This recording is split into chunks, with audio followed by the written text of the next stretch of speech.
Oxford Federal Credit Union can work with you to refinance your loan to see if we can save you money. Our process is easy and our loans offer flexible repayment options. Don't keep wondering if you can save money. Call Oxford Federal or apply online at oxfordfcu.org or from your mobile device using the free Oxford FCU mobile app.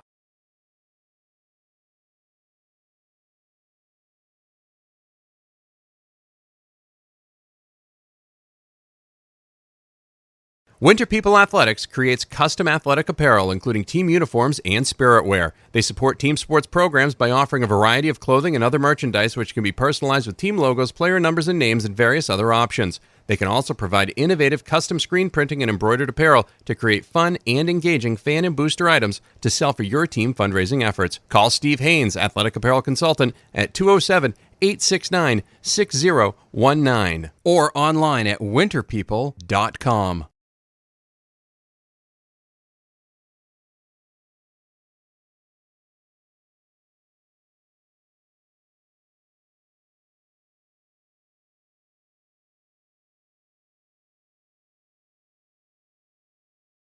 Full Court Press is on your team.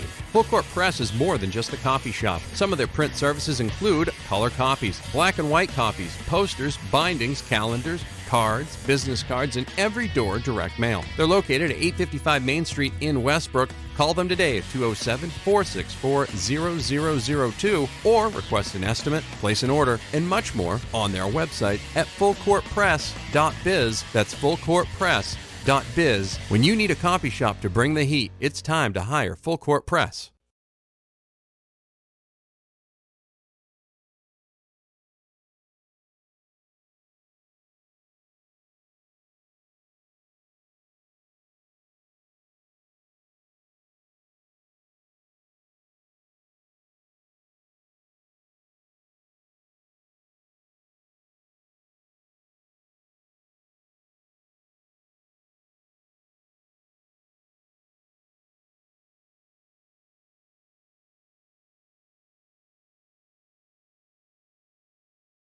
Our goal here at Maine Athletic Fundraising is to raise your program or group the most amount of money possible in the shortest amount of time, hassle-free.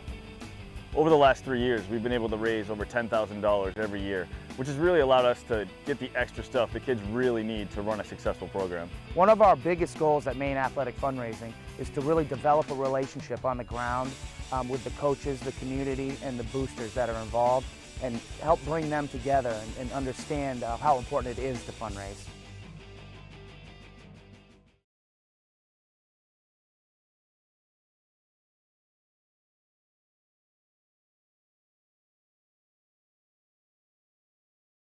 All aboard MBR.org, the place to get all your high school and amateur sports news and information. MBR.org is in high gear with Maine high school winter sports. Go to MBR.org to chat about your favorite team. Find the latest articles, travel news, and cancellations. Or visit their all-new and very popular team pages. MBR.org has everything you want to know about high school and amateur sports in Maine. Coming in February, all the high school tournament action at your fingertips 24/7. It's high school sports heaven. All aboard MBR.org.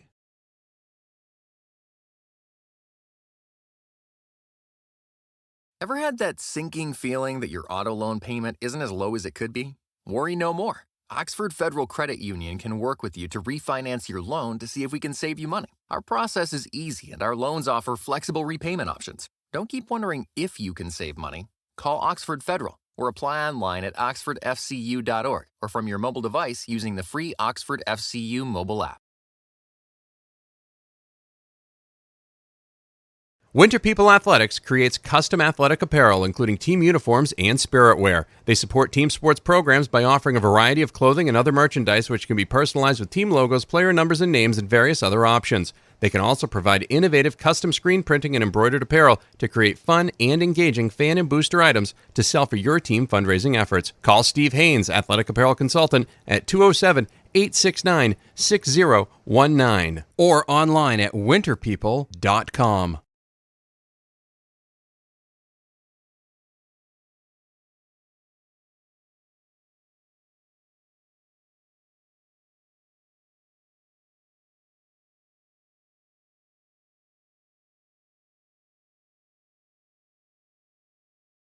Full Court Press is on your team. Full Court Press is more than just a copy shop. Some of their print services include color copies, black and white copies, posters, bindings, calendars, cards, business cards, and every door direct mail. They're located at 855 Main Street in Westbrook. Call them today at 207-464-0002 or request an estimate, place an order, and much more on their website at fullcourtpress.biz. That's fullcourtpress.biz. When you need a copy shop to bring the heat, it's time to hire Full Court Press.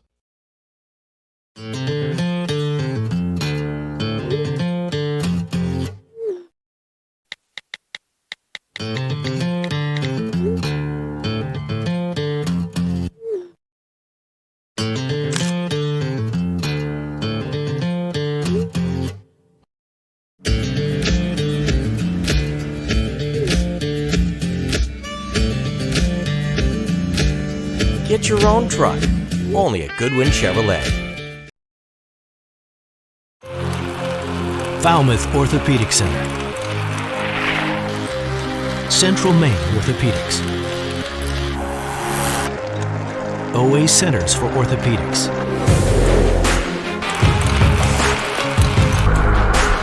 All playing on the same team.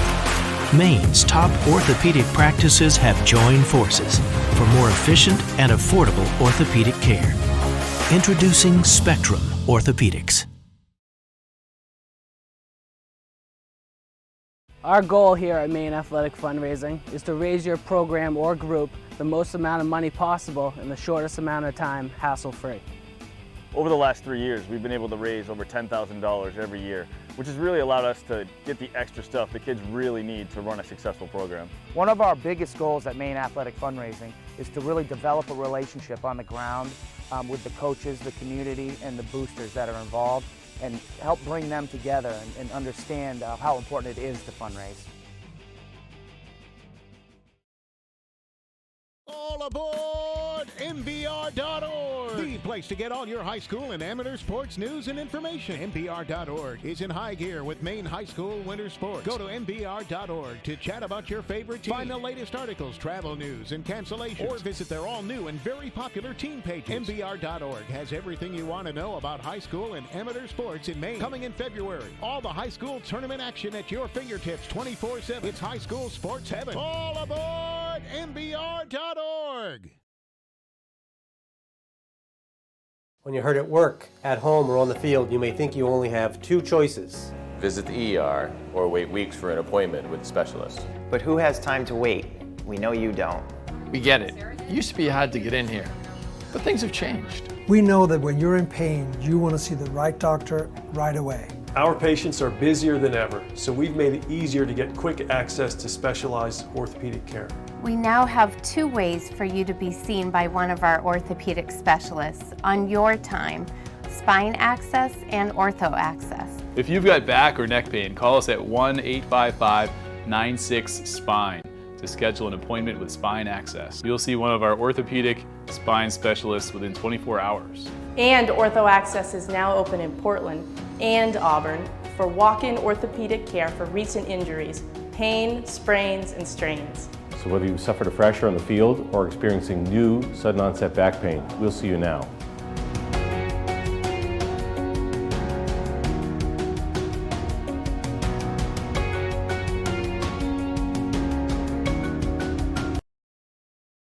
Ever had that sinking feeling that your auto loan payment isn't as low as it could be? Worry no more. Oxford Federal Credit Union can work with you to refinance your loan to see if we can save you money. Our process is easy and our loans offer flexible repayment options. Don't keep wondering if you can save money. Call Oxford Federal or apply online at oxfordfcu.org or from your mobile device using the free Oxford FCU mobile app. Winter People Athletics creates custom athletic apparel, including team uniforms and spirit wear. They support team sports programs by offering a variety of clothing and other merchandise which can be personalized with team logos, player numbers, and names, and various other options. They can also provide innovative custom screen printing and embroidered apparel to create fun and engaging fan and booster items to sell for your team fundraising efforts. Call Steve Haynes, Athletic Apparel Consultant, at 207-869-6019 or online at winterpeople.com. Full Court Press is on your team. Full Court Press is more than just a copy shop. Some of their print services include color copies, black and white copies, posters, bindings, calendars, cards, business cards, and every door direct mail. They're located at 855 Main Street in Westbrook. Call them today at 207-464-0002 or request an estimate, place an order, and much more on their website at fullcourtpress.biz. That's fullcourtpress.biz. When you need a copy shop to bring the heat, it's time to hire Full Court Press.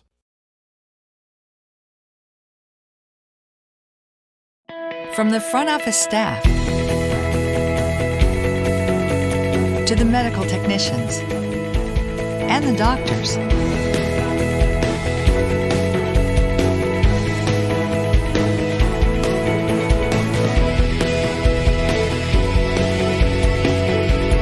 we're all playing on the same team. Discover Spectrum Healthcare Partners and the power of integrated specialty care.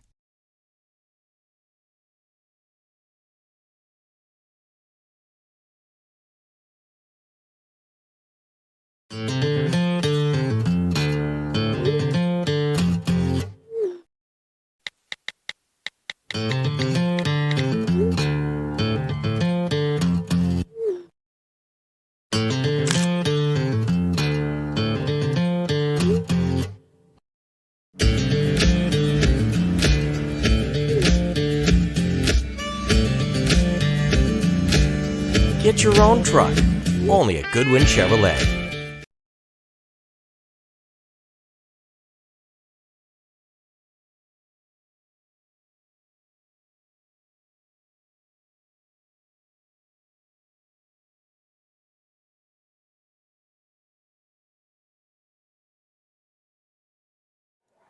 And good evening, ladies and gentlemen. We are live in the Spectrum Healthcare Partners broadcast booth right here at the Gwine Athletic Complex, home of the Oxford Hills Vikings. It's the MBR Game of the Week between Oxford Hills and Edward Little. On the radio side of things, this is the Central Maine Community College and Hammond Lumber Game of the Week on 92.7, Maine's Big Z, and of course 96.9, the Ox as well. Aaron Moore's alongside Tasker Winslow, ready to bring you all the action on this Friday night. The home of the Vikings, the Gwine Athletic Complex. Tasker, you were a former Oxford Hills Viking player, graduated last year. How weird is it to be home for this game? This is a big rivalry game, right? Every little, probably your biggest rival? Yeah, oh, definitely. Yeah. And it's been a while since I've been in the booth for one of these games instead of on the sideline, so bit of a weird feeling, but get used to it. Good feeling last week watching the Vikings blow out Lewiston to start the season, right? Oh, great feeling. Great way to start off the season, coming out of the gate really strong. Obviously a pivotal game today. Both teams are 1-0 on the year. The Vikings a commanding win last week. Edward Little over Bangor, and Oxford Hills defeated Lewiston, so both teams are 1-0. Earlier, Dave Wing sat down with Dave Sterling, the head coach of the Red Eddies, and we'll play that interview on the radio and on your video stream on MBR.org. I'm here with Edward Little head football coach Dave Sterling. Coach, nice start to the season. Yes, thank you, Coach Wing. It was, a really good test for us. Bangor's got some very good size, and our guys answered the call. Yeah, I know they changed to Coach Morris, the baseball coach, who certainly had plenty of success. Mm-hmm. And I still think they're lacking some talent, of course, but I think they look more organized, more with it, I guess. Term I'd use. I think they're gonna get some wins as the season goes along, and they've got some good athletes. No question about that. Bright spots from last week?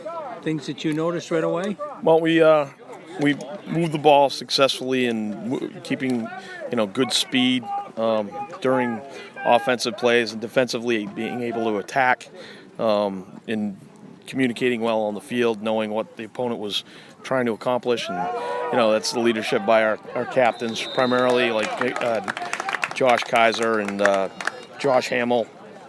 Josh Hamill, ran the ball well, caught the ball. Got a big touchdown pass, had several tackles on the plays, and Cooper Watkins made a big sack when we had a turnover to change the momentum of the game. After we were been up 2 scores, we throw an interception.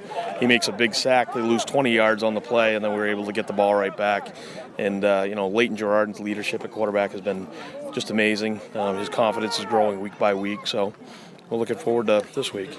Yeah, anytime you lose a quarterback, senior quarterback who's played a couple years and can throw the ball and whatever, yes, sir. You always wonder coming in, especially when you get a senior. It's nice that he's a senior, so he's been with you for a bit. Mm-hmm. I thought he looked really good. Yeah, Leighton has been very competitive for the job. I mean, when the last 2 years, Grant knew that Leighton was an excellent athlete, and if we ever needed him, he could step right up and do the job. And Leighton, being such a good football IQ individual, that he stepped into roles of playing wide receiver and cornerback for us over the past couple of years, done an excellent job at that, and knew our offensive system, and it was a pretty easy change for him to go from receiver to quarterback. There's nothing like a little competition within the ranks to make guys pay attention and Exactly. make sure they're doing what they need to. Yep. Yep, and it's good. We've got a couple other guys that are, that are underclassmen that are contributing in the offensive and defensive scheme, and Giles Parody showing great leadership at the middle linebacker position for us. Is also a quarterback and fits in the offense as a tight end.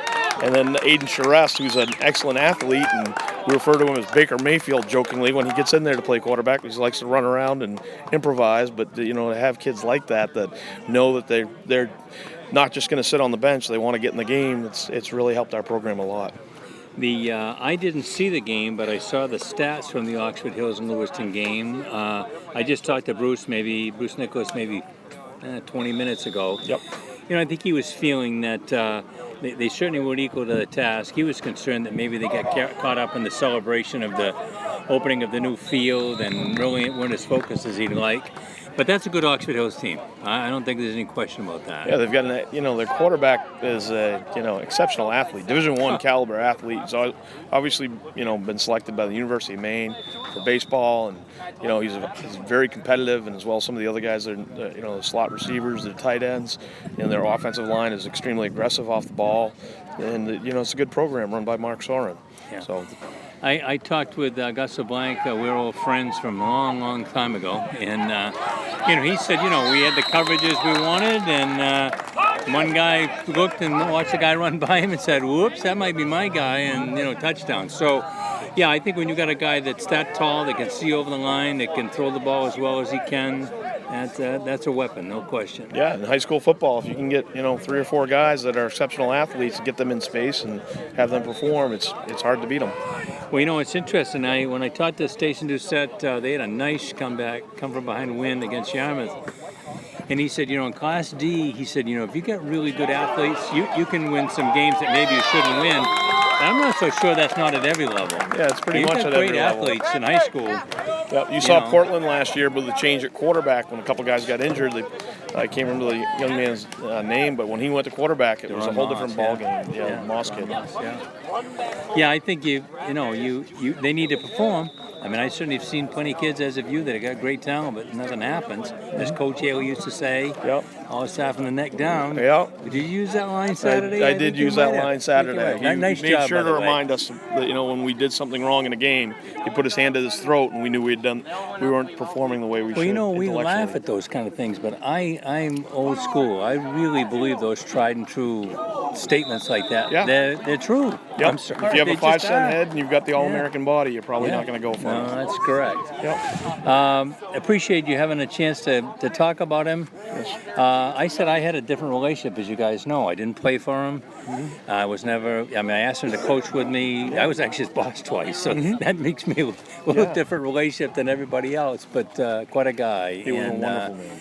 It's going to be hard to replace that kind of an individual. He's been worried about where the next set of coaches coming from beyond you guys. Mm-hmm. But Mike did an excellent job instilling in men that played for him, what the fundamentals of life were, and to be, morally sound and also work hard at what you do. And, those are traits that are lost sometimes in today's society as far as responsibility. And Mike held people to a high task. And so that's why, when he did talk about coaches coming up through the ranks, he knew that when he spoke to guys like me who had played for him, and as well as some of the guys that, were in the Maine Football Coaches Association, like Dan O'Connell, that they had to push, to get other kids involved into the programs. I have 3 young men, Justin Terrio, Latrell Thomas and Caden Bigos that graduated for me last year that are assistant coaches for us right now, and it's excellent to have kids that are that committed and see that same type of need within football to be able to give back. So I've said for a while, we have our society has a McDonald's mentality. I want it fast, I want it right now, and I don't want to have to work. I just want to get it. Yeah. And that's not the way sports are played. Not just football, but any of the sports. Exactly. You got to play the game all the way through and be mentally and physically prepared for it. You can't just show up hoping you're going to win. So. I talked with each of the coaches, and I probably mentioned it to you last week, although I don't remember. A lot less kids nationwide playing football. Yep. And one of the parents that was just standing there said, well, we don't have as many freshmen as we normally have, but that's in every sport. Yeah. People talk about football, but I've been around asking ADs the same for the other sports. But we in Auburn you have a class maybe that like in this class we had 16 kids. We had 4 get injured the past week. Yeah. So we need to file in some sophomores into the game as well as Brewers doing the same thing. Sure. But the part of the thing, like in our senior class right now on the varsity squad, we have 19 seniors. 4 of those guys didn't play until their senior year, and they're contributing to the program. It's just a matter of when they want to come back and give it the shot. No, and the one that I always use, I use myself as an example. I lived in Brewer in Portland, the end of 8th grade and 9th grade. I moved to Brewer the day football started my sophomore year. Starting the second game, I was a starting quarterback. He didn't know I was going to be there. I was a sophomore. Who's this guy?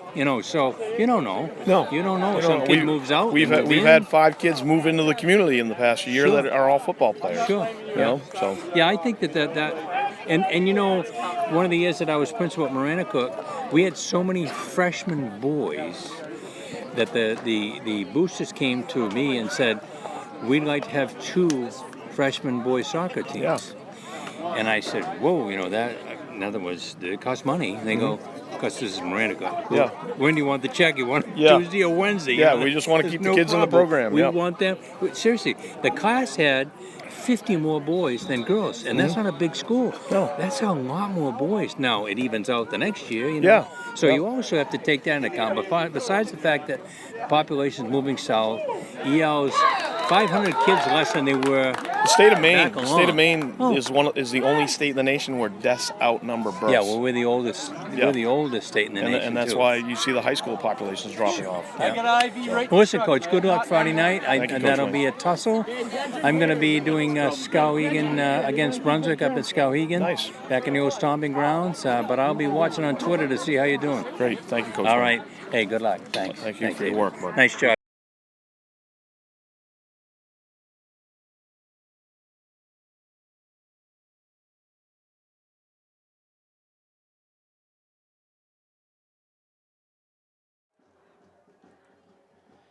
And welcome back in to the Gwine Athletic Complex. This is the Spectrum Healthcare Partners broadcast booth where our viewpoint is of this big game between some rivals, Edward Little and Oxford Hills in Class A North Maine High School football. Both teams 1-0 on the year. My name's Aaron Morris alongside Tasker Winslow to bring you all the action on this beautiful Friday night for football. Edward Little, they were very good last year.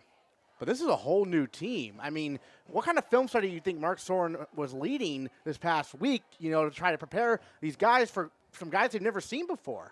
Well, I mean, it is EL, so they're going to run their style of offense pretty much no matter what their personnel is. That's just what they've been doing for the past, decade or so. You're going to see a lot of passing, so he told them that. But also just watch film. They probably have seen every game they've played so far this year. So in terms of style of offense, you said a lot of passing. Shotgun, what are we looking at here? Oh, yeah, lots of shotgun, pistol. You're going to see read option, play action passes, empty backfield, that kind of stuff. Excellent. Back deep to return the kick, Josh Hamill, John Knight, 7 and 8 respectively. As Oxford Hills won the toss, they deferred to the second half, and they will kick it away here as we're about ready to get this one started. 2 big-time rivals. Edward Little got the victory last year. They split 2 games 2 years ago. One in the regular season, Edward Little won, then the postseason Oxford Hills won. Here's the kickoff. It will be fielded by Josh Hamill on the near side, bringing it out to the 25-30, now 35 and out of bounds as he's chased out there. by Yannick Lutska, but a decent return by Hamill. And here comes Leighton Girardin and the Edward Little offense. Leighton Girardin obviously was not their starting quarterback last year. Grant Hartley, he's at University of Maine now, was their starter. But Girardin, a senior, 5'9", 170 pounds. Against Bangor, he was 9 of 11 for 150 yards and 2 touchdowns. Did get picked off once, so a good debut for him. But Bangor obviously has been down a little bit recently, so a little bit bigger test today, right? Yeah, definitely. This game will show you a lot of things about these two teams. Josh Kaiser's in the backfield with Girardin, takes a snap, hands it off to Kaiser up the middle, and he gets nothing. Maybe a yard. Good Oxford Hills defense swarming to that football. We saw that all last week, didn't we, Tasker? Oh, yeah, that's, 11 men to the football. That's been a motto for as long as I can remember in this program. So don't forget this game airing on 92.7 FM, 96.9 The Ox, and also video feed at MBR.org. As Girardin takes a snap, he's got trips to the right, fires to the right over the middle. It's caught just shy of the first down. A nice leaping catch that time by John Knight, senior, 6'1", 155 pounds. 6'1", pretty decent height there. And Knight, a nice play. That's his third catch of the season. He had 2 catches for 42 yards last week. Third down and short. Girardin looking to run for it, and he is swarming. He is denied. The Viking defense all over Girardin that time. He got stood up there at the line of scrimmage. It looked like it could have been a good gain on that QB power there, but once they had him held up, you see, half a dozen more guys come in and make sure he gets pushed back. And J.J. Worcester, I think, was leading the charge that time. Their all-conference junior defensive end. And now the Red Eddies forced to punt with 10:35 to go here in the first quarter. And here's the boot. And fielding it at the 20-yard line and running to the far side, not going very far, is Michael Bonang. But that's where Colton Carson and the Vikings offense will take over. Carson, what a week last week against Lewiston. 177 passing yards and a touchdown. He also ran the ball really well in that game. He had 16 carries for 86 yards and 2 rushing scores, and he had a pick 6 on defense. Talk about doing it all. He was our Goodwin Chevy player of the game last week, and he and the Vikings are on offense here. He's got 3 wide receivers to start in the shotgun for Colton Carson. Parker LaFrance to his right in the backfield. And they'll give it to LaFrance up the middle. He's got a hole to the 30, bounces off 1 tackle, and he's all the way to the 35-yard line. Good enough for a Viking first down. Parker LaFrance getting loose early for Oxford Hills. You could have driven the Mack truck through that hole. He's got to credit his line for that big gain right there. It's a great way to set the tone in the first offensive play of the game, too. We are scoreless. 10:16 to go here in the first quarter of action, but a good start for Oxford Hills. Carson in the shotgun, 1st and 10 from the 35. He'll hand it off up the middle again. This time spinning around Emerson Brown, getting a few yards, about 2 or 3 on the play. That'll bring up 2nd down for the Vikings. Edward Little's won, I believe, 8 of the last 10. So Oxford Hills, it always seems like you guys are, I don't know, I don't want to use the word chasing them, but they're always circled on your calendar, right? Oh, definitely always circled, but I mean, the last few years it's been pretty even, so I don't know. Yeah. Like you said, not really chasing, but, we're neck and neck.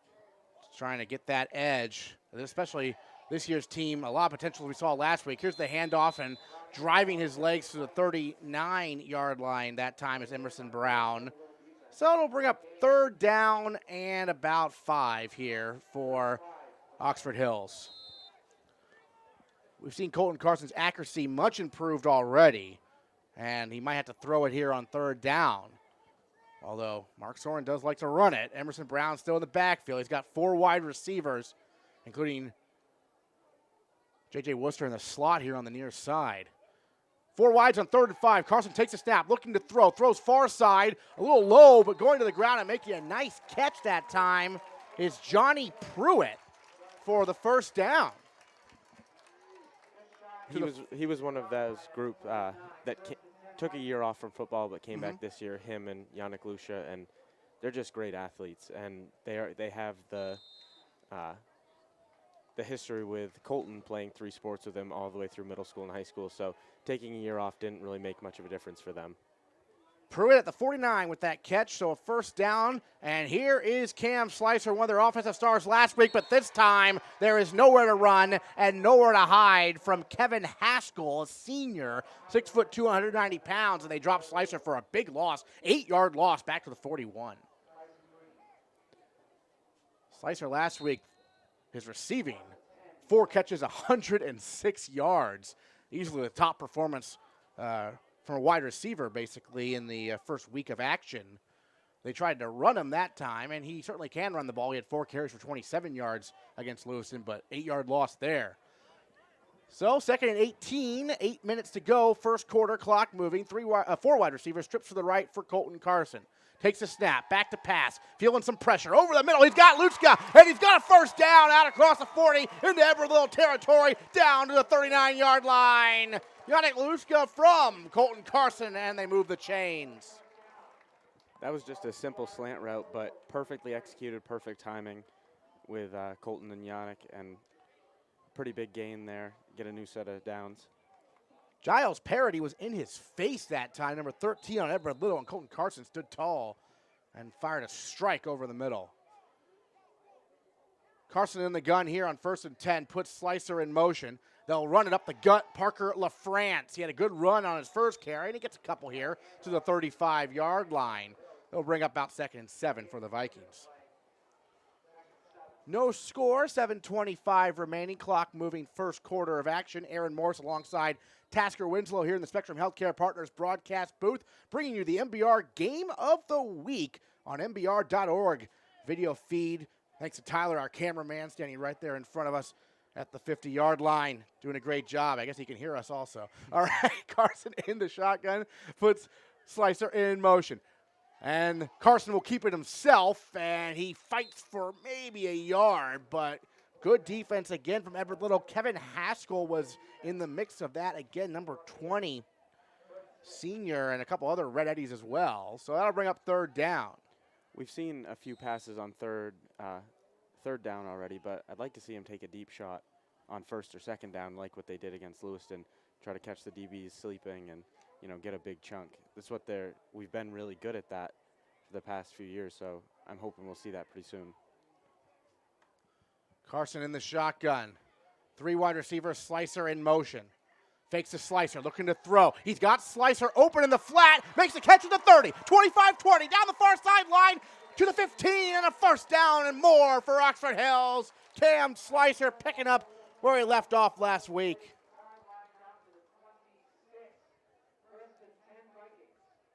He's down to the 16. They said 26. That's the 16-yard line, I'm pretty sure, unless my vision's completely gone awry at age 30. Yeah. 1st and 10, Oxford Hills. It can be tough sometimes from different angles here. They're on the far hash and certainly in the red zone now.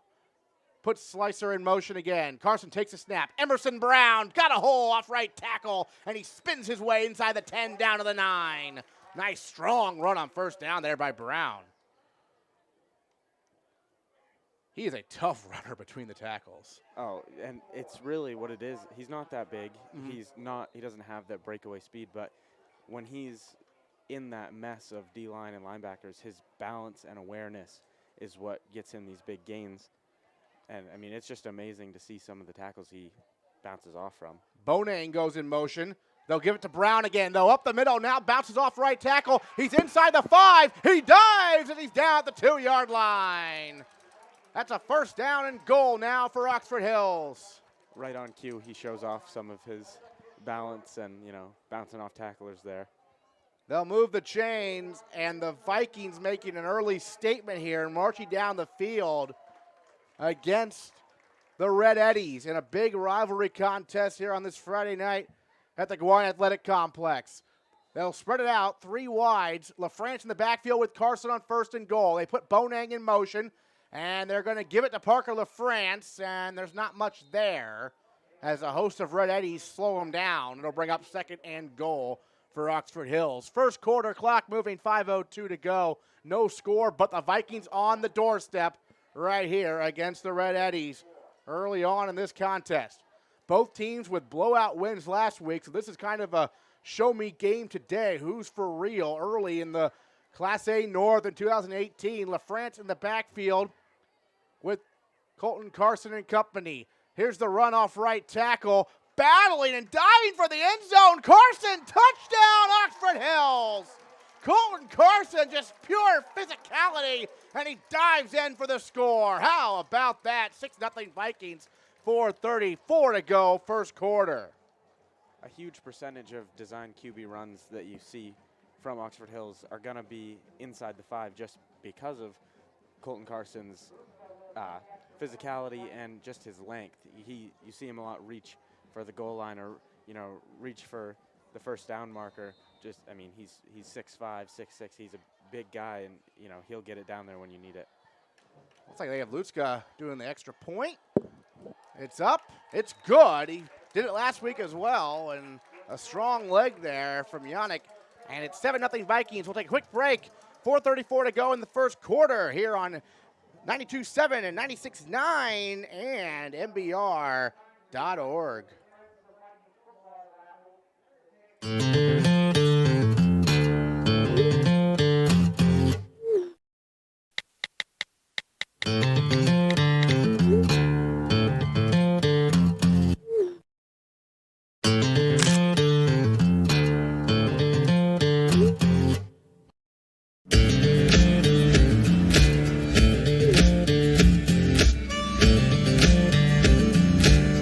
Get your own truck, only at Goodwin Chevrolet. Aaron Morse alongside Tasker Winslow back here in the Central Maine Community College Hammond Lumber Game of the Week. This is the Spectrum Healthcare Partners broadcast booth where we're calling this one from the Gwinnett Athletic Complex. MBR.org for your video feed. Oxford Hills a 7-0 lead on a Colton Carson 2-yard touchdown run early on in this one with 4:34 to go in the first quarter. Now on the ensuing kickoff for Edward Little. This is John Knight up the middle. Knight bouncing off a couple tacklers out across the 25, and that's all he'll get on the return, and that's where the Red Eddies will start their drive.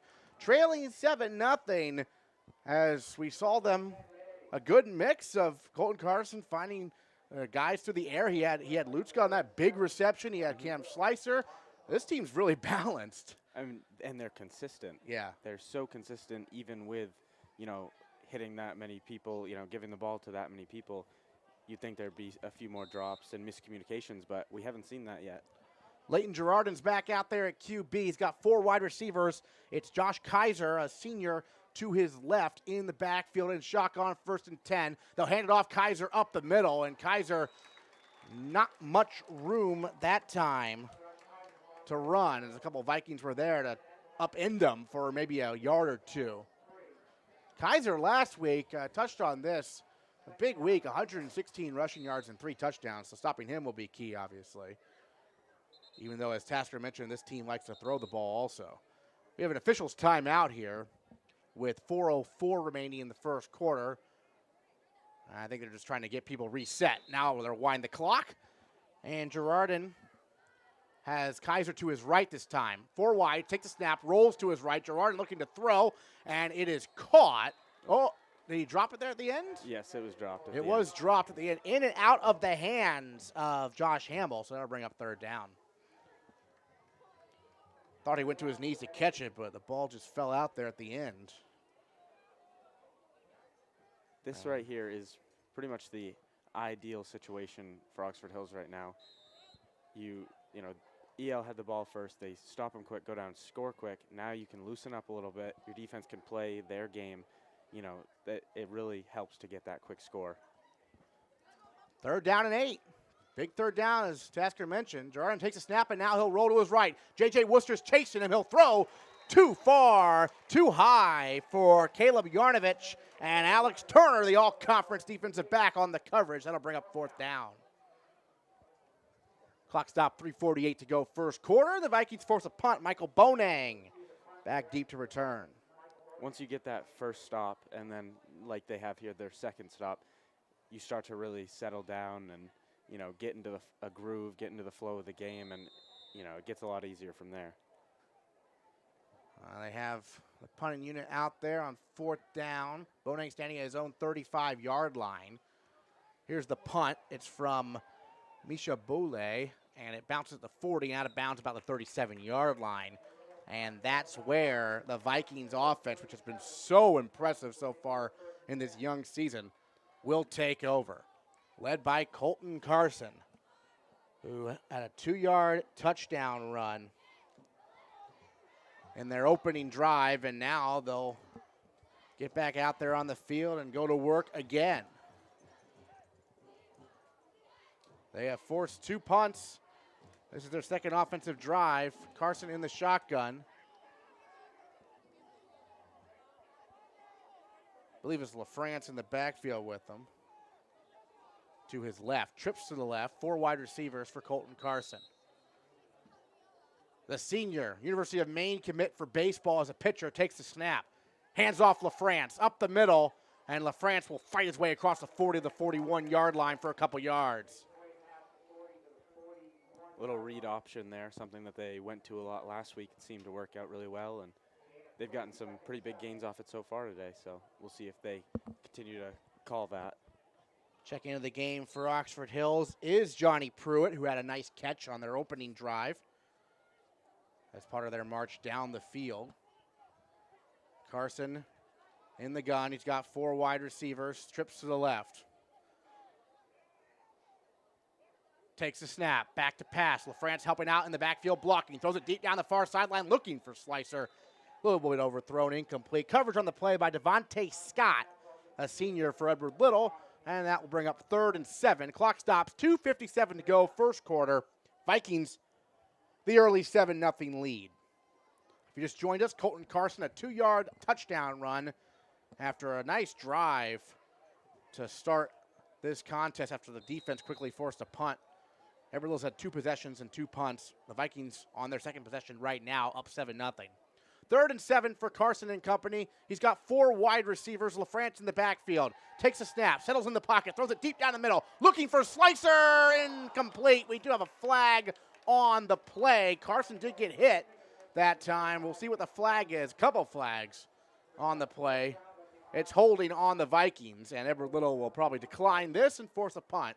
As they went for the home run there, 3rd and 7, might as well, right? It's worked before with Slicer. Right, yeah, we saw it last week against Lewiston for first play for, was it about a 60-yard? It was a big one, yeah, 50-plus yards, yeah. So I'm not surprised to see them going back to that. Like I said earlier, I thought that they would go to that seam route on the first drive, but not surprised to see it here. Edward Little, I'm sure, emphasis was to stop the big play because there were some big ones against Lewiston. Although the Vikings can beat you with the big play, they can also beat you just driving down the field meticulously, if you will. Right, right. So back deep to return the punt for EL is John Knight. Lutska on to punt. And there's the boot, aiming for the sideline, so no one can return this. And what a punt this is! It's rolling towards the near sideline. They down it at the 6-yard line, pardon me. Tasker, I got pretty excited. I thought that was the 1-yard line for a second. It was the 6-yard line, but still a great punt by Lutska. Having a bit of a flashback to 2 years ago, that overtime playoff game when Lukesher put it down to the 1-yard line. That's right. To pin him back, yeah. Yeah. Nothing like a good punt to get me hyped up. That 6-yard line. One of those things that you wouldn't think, would be that exciting, but they can be. 1st and 10 Edward Little from their own 6 after Lutska. I thought for a second that might just go out like the 30. Yeah. And it took a perfect bounce on Straight this pass. parallel with the sideline. So here comes Girardin and the offense for EL. He's in the shotgun. He's got an empty backfield right now. They are really spraying it out here. 5 wides, basically. Girardin looking to run out of that formation, and he'll battle his way near the 10-yard line. Decent gain on 1st down for Leighton Girardin, who can certainly run the ball. 6 carries for 58 yards last week against Bangor in a easy EL win to start the year. Here, EL is down 7-0, 2:21 to go, first quarter of action. Girardin in the gun again. He's got Kaiser in the backfield with them. They'll fake it to Kaiser. Girardin looking to run off right tackle this time, and there's just nothing there. Nowhere to go, and that'll bring up 3rd down. As I'm not sure you wanted, this Oxford Hills defense, Worcester, they ran away from him that time, but he's on that front line. They got other guys Travis May, senior. Austin Dowdy up there. Austin Dowdy, who's a star on the offensive line as well. Right. Yeah, if I was them, I wouldn't even be focusing on anything between the tackles right now. Not much luck there. 3rd and 5 now for Girardin in the offense. Takes a snap, throws far side. It is dropped. That's the second drop we've seen today by the Red Eddies, as it was in and out of the hands of Yarnovich, and that'll bring up 4th down. And they are really up against it here, and that's all because of the Lutska punt, because they have to punt it away from deep in their own territory. Back deep is Bonang. He's standing at the Edward Little 45-yard line, though. So Oxford Hill's optimistic they're going to get some really nice field position here. On 4th down and 5 for EL, 1:33 to go, first quarter. Here's the snap and the punt. They angle it towards the far sideline.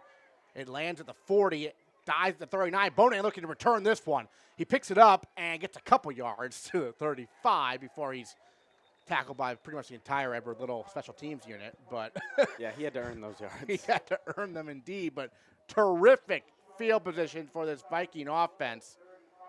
1st and 10 from the Edward Little 35-yard line for Oxford Hills. Clock stopped, 1:20 to go. First quarter, 7-0. Vikings on top. Colton Carson, if you just joined us, has a 2-yard touchdown run. And some nice receptions from Yannick Lutska and Johnny Pruitt and Cam Slicer so far in this one. He's got trips to the right, 4 wide receivers, LaFrance in the backfield with him on 1st and 10 from the Edward Little 35. Carson in the gun, takes a snap, looking to run it up the middle. Carson tackled by a couple defenders, but he made them earn it. He leans forward and falls forward to the 31-yard line. He got 4 yards in that play, bring up 2nd and 6. I'm almost positive that was a design QB draw, but he didn't give it enough time to develop. He didn't let the defensive line get behind him enough, let his lineman push him back. So if they run that again, I think that could be pretty successful, especially with how much pressure EL is sending. If he gets beyond that, first line, there's going to be no one for about a 20-yard bubble. So Slicer is in the slot on the far side. He's got 4 wide receivers. The other receivers are Lutska, Worcester in the slot on the near side, and Turner on the near side. As they'll hand it off. Emerson Brown this time dives inside the 30 down to the 29-yard line. That'll bring up 3rd down for Oxford Hills.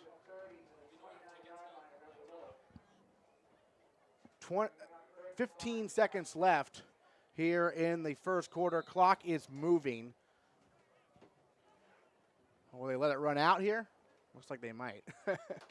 5 seconds left now, and they will. So that'll be the end of the first quarter. The Vikings lead the Red Eddies 7-0. They'll have a 3rd and 5 when we come back.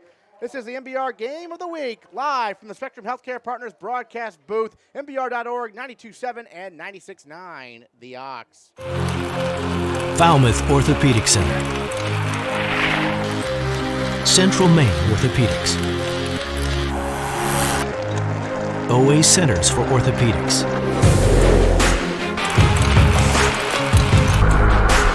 All playing on the same team.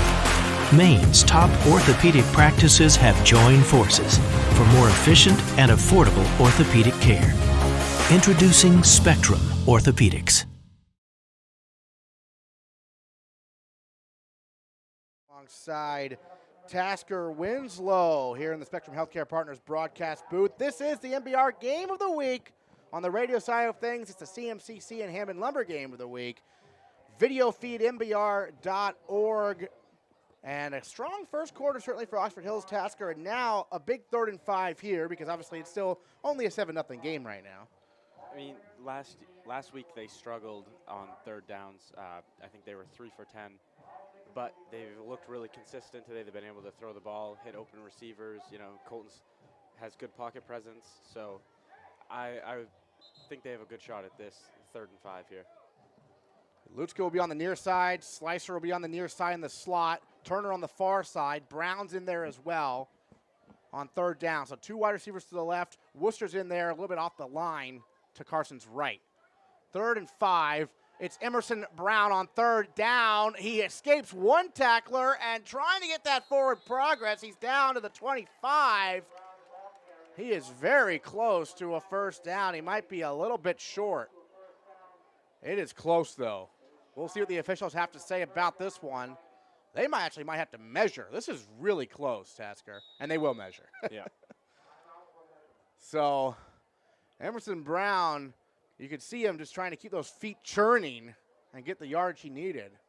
Regardless, here on fourth, I mean, if it's fourth down, they're going to go for it. Right. You're going to probably just have Colton QB sneak and either go up over the top or, have him go down below. But either way, they're going to go for it on fourth. Yeah, when you're 6'5", QB sneak's probably a good call. Oh, yeah. Let's see if they got the first down, though, here as a measurement. And fourth down. So it'll be fourth and less than a yard, fourth and inches for Colton Carson and company, just inside the 25-yard line. They lead 7-0, 11:34 to go in the first half.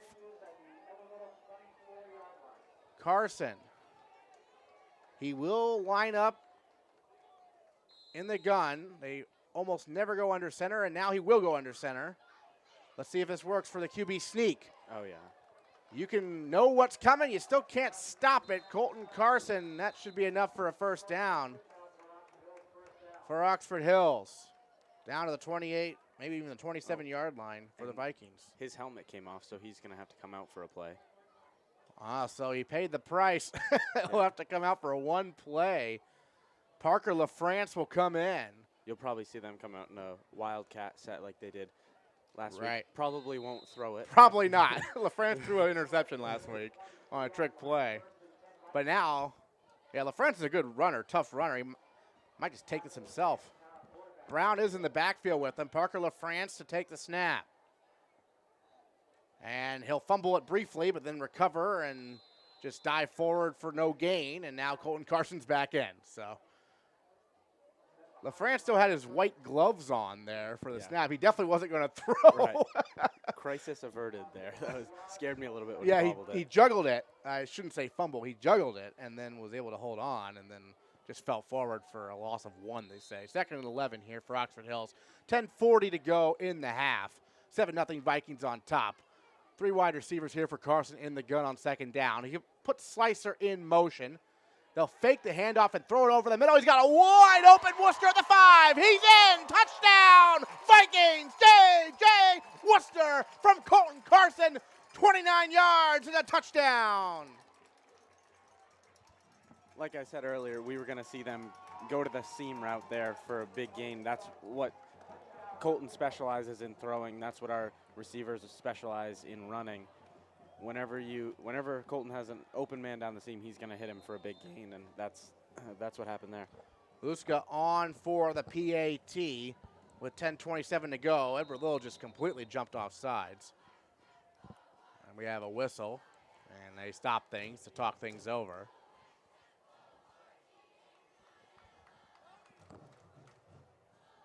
About 3 red Eddies jumped. I don't know if they were drawn off, though. The refs are talking things over, but J.J. Worcester, the touchdown reception for big number 87. They're going to send out the offensive unit here, I think. Well, number 56, David Dingley, is checking in. And because of this penalty, they're going to go for 2? I think so. I heard Coach yelling jumbo, so they're jumbo set. Right. They're going to probably try to go for 2 here. So here we go. Because of the encroachment penalty, half the distance to the goal, now the Vikings up 13-0 are going to go for 2, it appears. Carson's back in there. LaFrance in the backfield. And we have another whistle and a timeout or another a false start.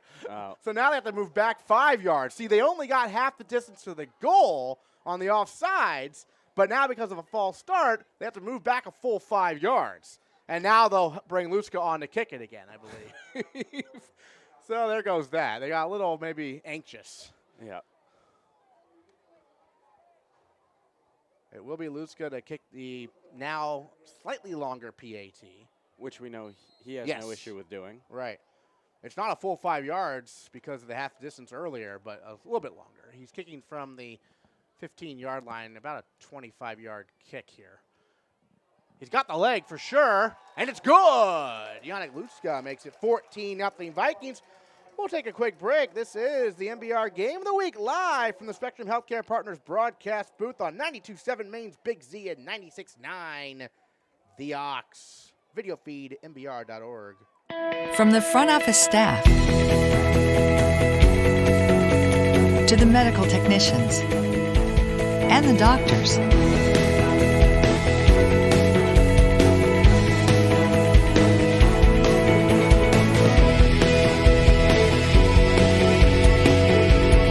we're all playing on the same team. Discover Spectrum Healthcare Partners and the power of integrated specialty care.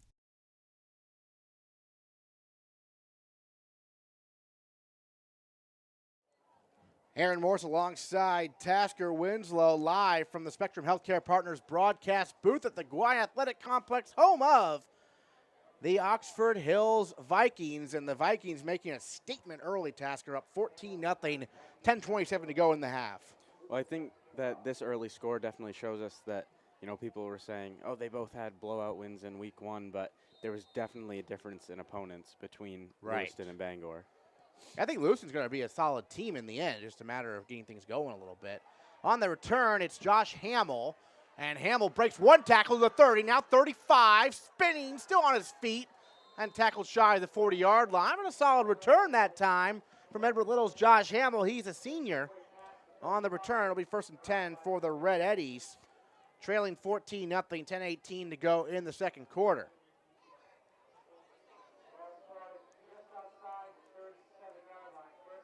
So let's see if the quarterback, Leighton Girardin, can get something going. He kind of beat up on Bangor last week, but this is a couple steps up, to say the least. A little bit of a different defense. At Oxford Hills here, a team that obviously is maybe sick of losing some close games to Edward Little in recent seasons. They did have the big playoff win 2 years ago, but last year the Red Eddies prevailed on their way to a first-place finish in the regular season in Class A North. 4 wide receivers. Girardin takes a snap. He'll look to throw in the flat. Oh, my. I think the intended receiver, Josh Kaiser, heard some footsteps, and those footsteps were Parker LaFrance. Incomplete. Hey, I'd probably drop the ball, too. Exactly, yeah. 2nd and 10 coming up, and I think the Vikings for a moment wanted it to be a fumble, but it was definitely an incomplete pass. He tried to check it down to his running back, Kaiser, and just could not hang on to it. 2nd and 10 from their own 37-yard line here for the Red Eddies. Girardin in the gun. He's got trips to his right. Takes a step. He'll pitch it to Kaiser this time. Kaiser running near side, trying to get to the edge, and he is denied. Chasing him down that time was Cole Dunham, who led them in tackles last week, the linebacker, a junior. Impressive foot speed right there, Tasker.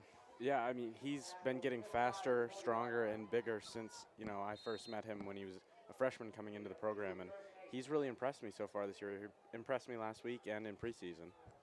So Dunham chased him down there. 2-yard gain on the play, 3rd and 8. Man in motion. And now looking to run, and in some big-time trouble, Girardin. He'll lose yards. He'll lose a lot of yards. The Vikings chased him down. Lutska was in on that one. Worcester was chasing him, and so was Dunham. Oxford Hills will force another punt, 4th down. I'm not sure where that play was supposed to go, quite honestly. Seemed like as soon as he got the snap, he started running backwards. Right, exactly, which does not exactly work out typically, as Boulay is on to punt. Bonang is back deep for Oxford Hills, standing at his own 35-yard line. Boulay, the boot. Spinner. And a fair catch called by Bonang, and he leans into it and catches it at the 42-yard line. That's a tough fair catch. That ball was spinning round and round, end over end, if you will, and quite quickly. And he had to come up on it. He had to slide on his knees to get that, too. That was impressive. Good job by Bonang, because if he lets that bounce, it's probably going to take every little bounce the way it was spinning. And right. Good field position here for Oxford Hills. That's one thing that I was at a practice the other day, and during special teams, they were telling the punt returners to catch everything because they want the best field position they can get. And, I mean, it makes sense, but That's tough, especially when it starts to get wet, night games like this. Yeah, catch everything is a great strategy if you catch them. If you don't, then you might turn them over a little bit. Right. Whereas if you let it bounce, you may not ever turn it over, but you might get bad field position. And this is a good field position for Oxford Hills. There were a few times last year where because of the defense we were in on fourth down, I'd have to go back to catch the punt, and I didn't even go near it. Yeah, nothing to do with it. All right, Colton Carson in the shotgun, 1st and 10 for Oxford Hills. They will look to run it right up the gut, and there's not much room this time. I believe it was Brown on the carry. And Brown maybe a yard. That'll bring up 2nd and down for Oxford Hills. 2nd and 9, for Oxford Hills. 14-0 Vikings lead. Colton Carson, a 2-yard touchdown run. J.J. Worcester, a 29-yard touchdown catch from Colton Carson, who now has accounted for 6 touchdowns in less than 2 games so far this season. He accounted for 4 last week and 2 more so far with a run and a pass here today. Putting up some pretty crazy numbers so far. Yeah, he's well on his way to what could be a spectacular senior season. Slicer in motion on 2nd down. They'll fake the handoff, looking to throw over the middle. He's got Luska again for a 1st down into Red Eddie territory inside the 45, down to the 43-yard line. He had to put a move on the ref there. He was coming across the field, made that catch, gave the ref a little juke, and ran over a few defenders and got some more yards out of it. He's developed into quite the weapon. He was purely a punter basically 2 years ago. Didn't even play football last year, and he's emerged as like one of their top receivers already this season. Yeah. He's just an amazing athlete, and him and Carson have that chemistry that, that's a big part of doing well when it comes to, passing and catching. 1st and 10 for Oxford Hills. Bonang in motion this time. Carson will look to run himself. There's a flag on the play. He'll fall forward for a couple yards. This may be coming back, though. 7:33 remaining in the 2nd quarter. 14-0. Vikings lead the Red Eddies. Colton Carson, a 2-yard touchdown run. J.J. Worcester, a 29-yard touchdown reception. And if you're studying film on Oxford Hills, you want to stop the passes over the middle because that has been their weapon in the first 2 games we've seen them. It is holding on the Vikings, so that'll move them back 10 yards. As Cam Slicer getting ready to come back in. Slicer has a catch today.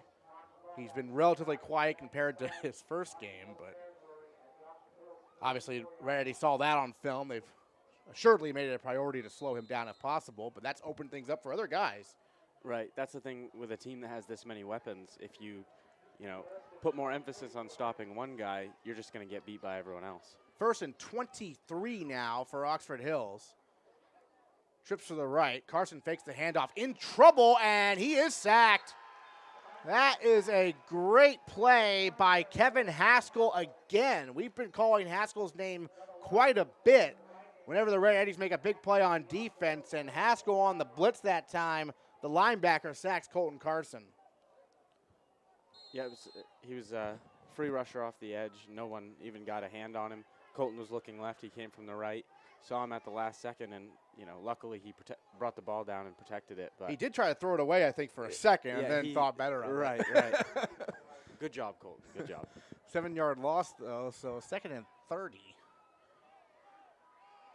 Trips to the right.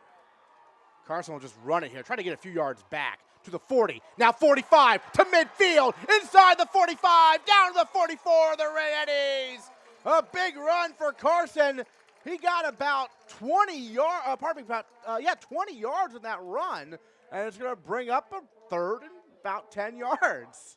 So, they canceled it out there, lost a few downs in the process, but they're back to about where they need to be. Yeah, it's still 3rd and long, but not 3rd and a mile. It's 3rd and about 10 here. 3rd and manageable. Yeah.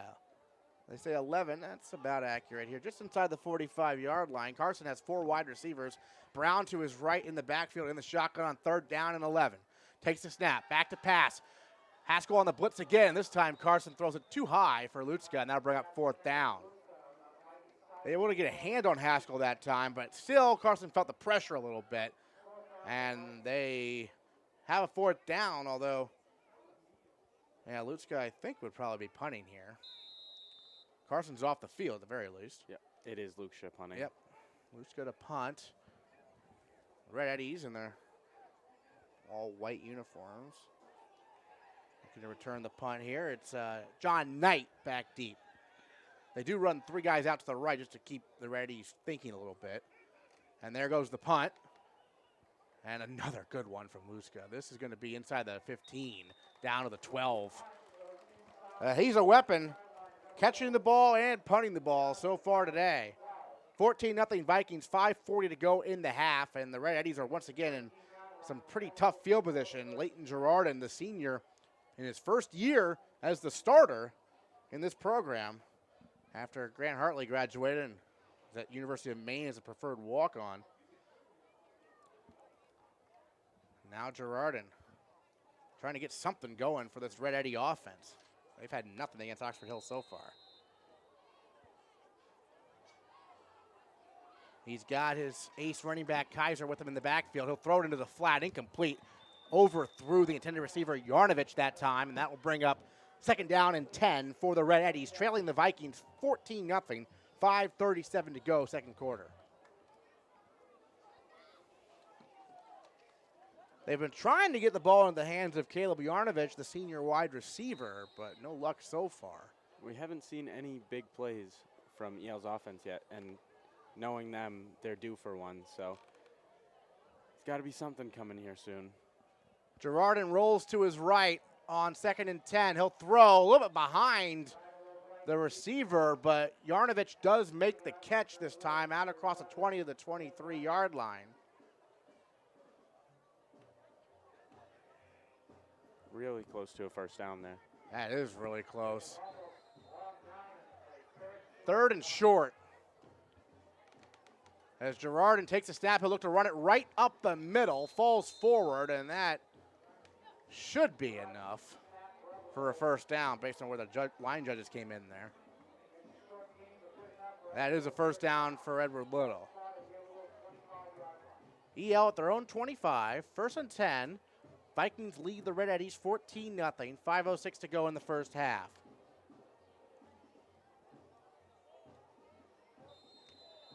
Leighton Girardin, real big test here in his second game as the starting quarterback.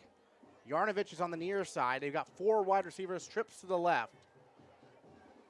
Girardin has Kaiser to his left in the backfield. Takes a snap, rolls left, throws that way, far sideline. It is caught and driven out of bounds is Josh Hamill, but not before he moves the chains, I believe. 1st and 10 Red Eddies as Hamill with the catch, the senior. Hamill's a senior, Knight's a senior, Yarnovich is a senior, Kaiser's a senior. These guys are all seniors, but they're all basically brand new. Right, yeah, well, they had a really good core group of seniors last year, so these guys didn't get as much playing time as they would have if it was a younger roster, but now they're all getting plenty of time and really showing what kind of athletes they are. This is Yarnovich on the catch. Just a quick pass on the near side. He cut it up the middle, and he got a few yards out of it, out across the 40 to the 44-yard line for Caleb Yarnovich. So it's kind of interesting to see a senior-laden squad with so little experience, but that's the dynamic. Right, yep. EL has. Trips to the right here, 4 wide receivers, 2nd and 3. The pass is caught on the near side to midfield into Oxford Hills territory, the 45. Nice tackle by Turner, but a nice gain by John Knight.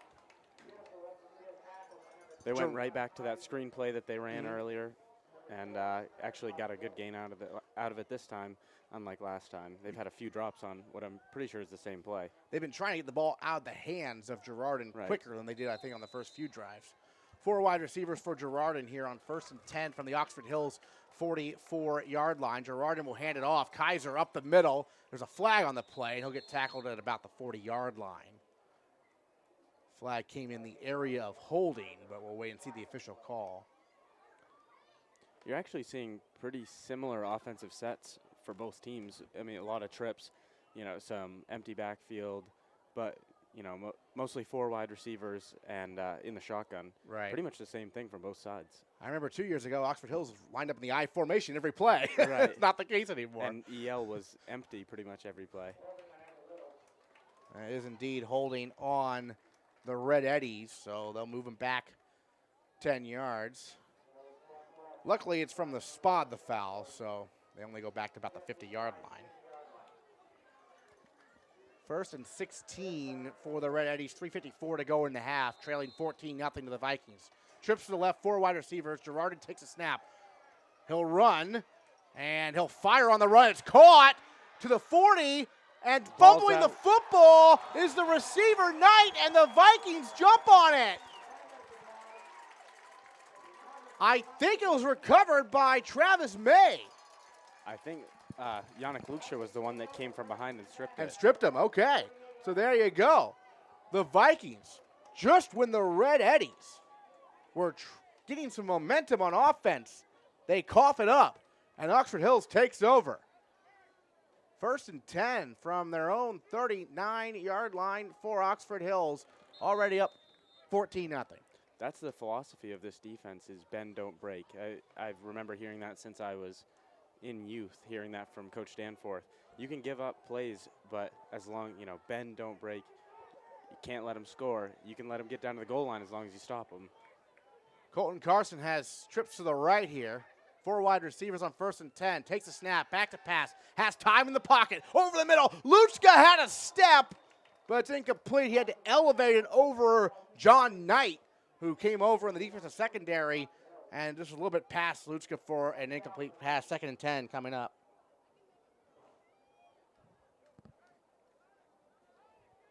Clock stopped. 3:35 remaining. First half. The Vikings have a 14-0 lead.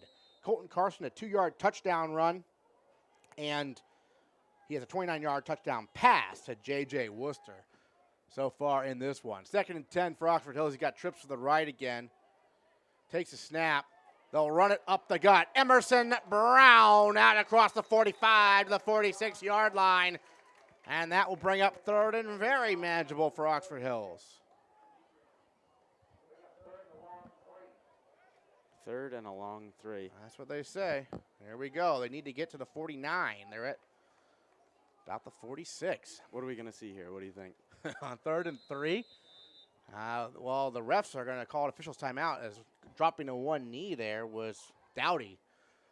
So hopefully he's all right. Now he stands up. Oh, his shoe fell off. That's all. I was worried for a second. No, it's just a shoe that fell off Austin Dowdy. So that's the reason for the slight delay here. 3rd and 3, 3:09 to go.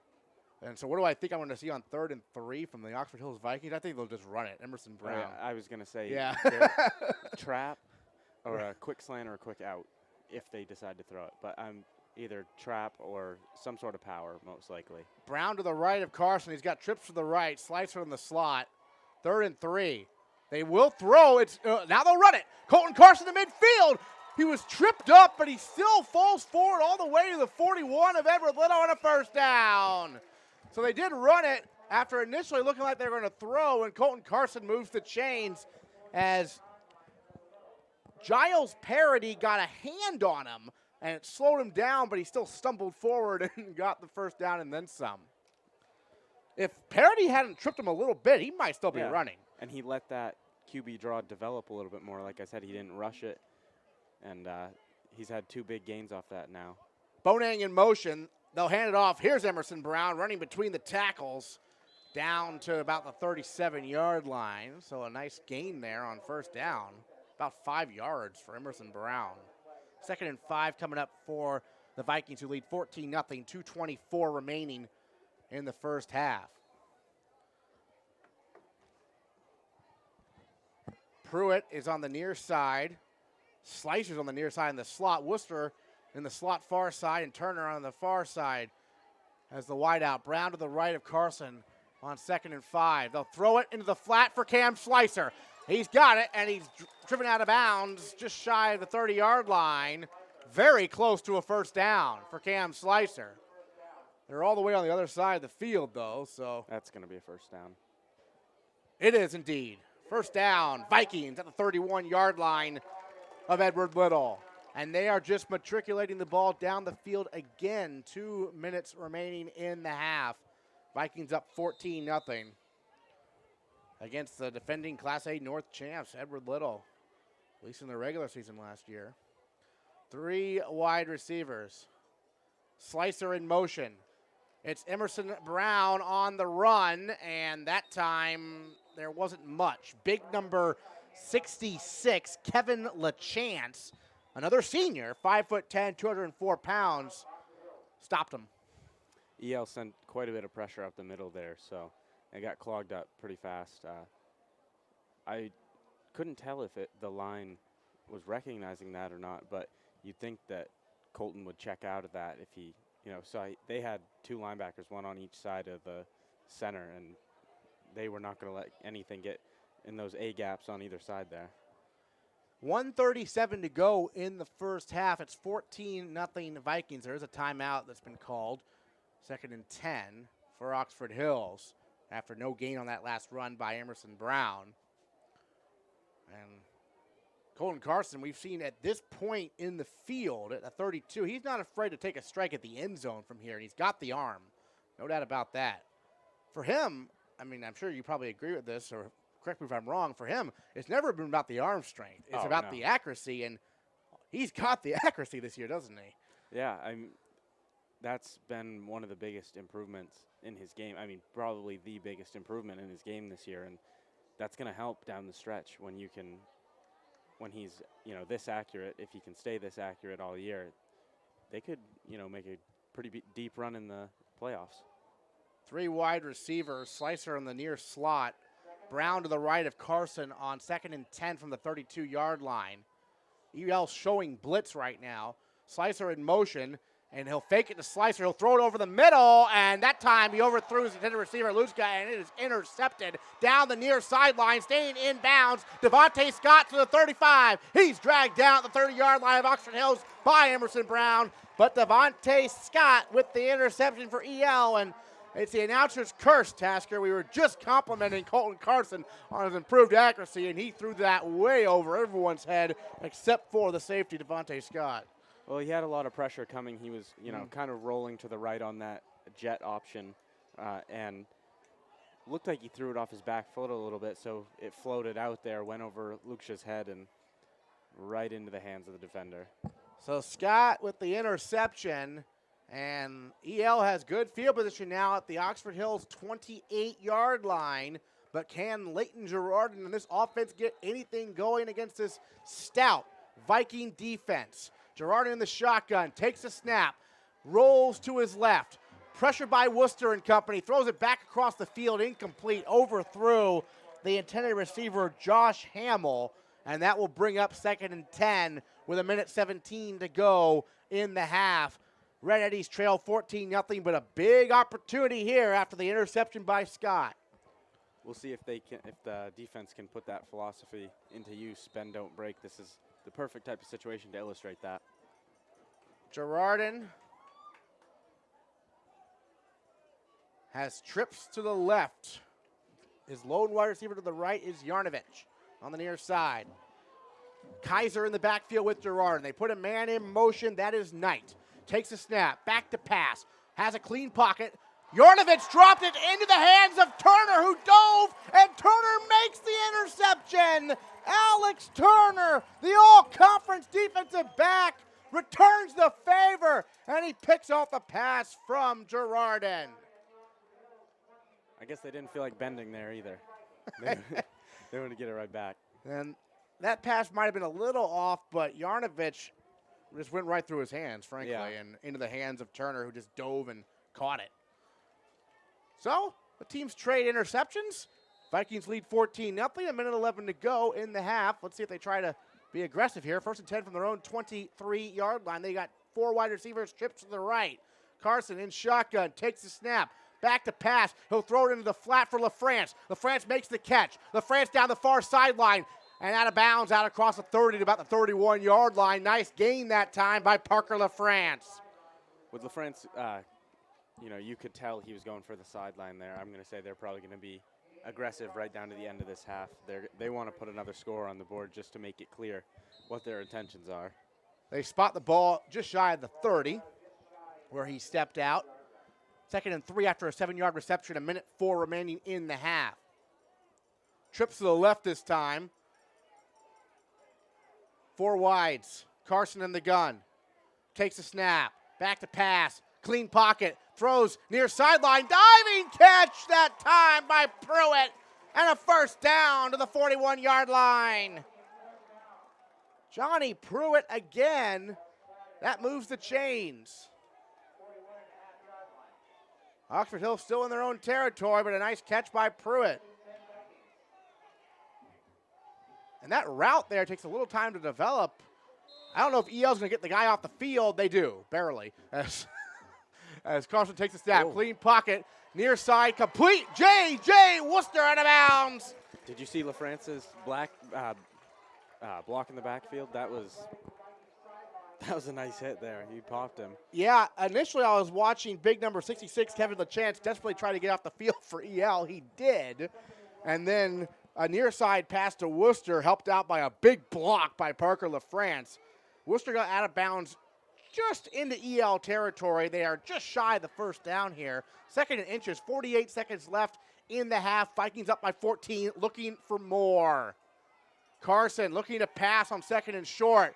Another good block. This pass, though, nearly intercepted. He was looking for a Worcester, and coming over in coverage was Giles Parody, and he dove and nearly picked that one off. It'll bring up 3rd down and inches.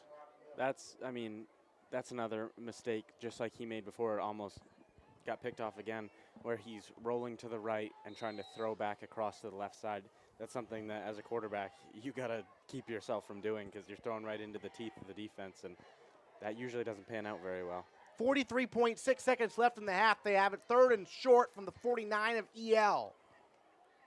4 wides. Carson will just hand it off this time. It's Parker LaFrance. He's got the first down and more inside the 45, down to the 44 of Edward Little. And the clock will stop to move the chains. In fact, did the clock even run at all there? Because I still have 43.6 seconds left.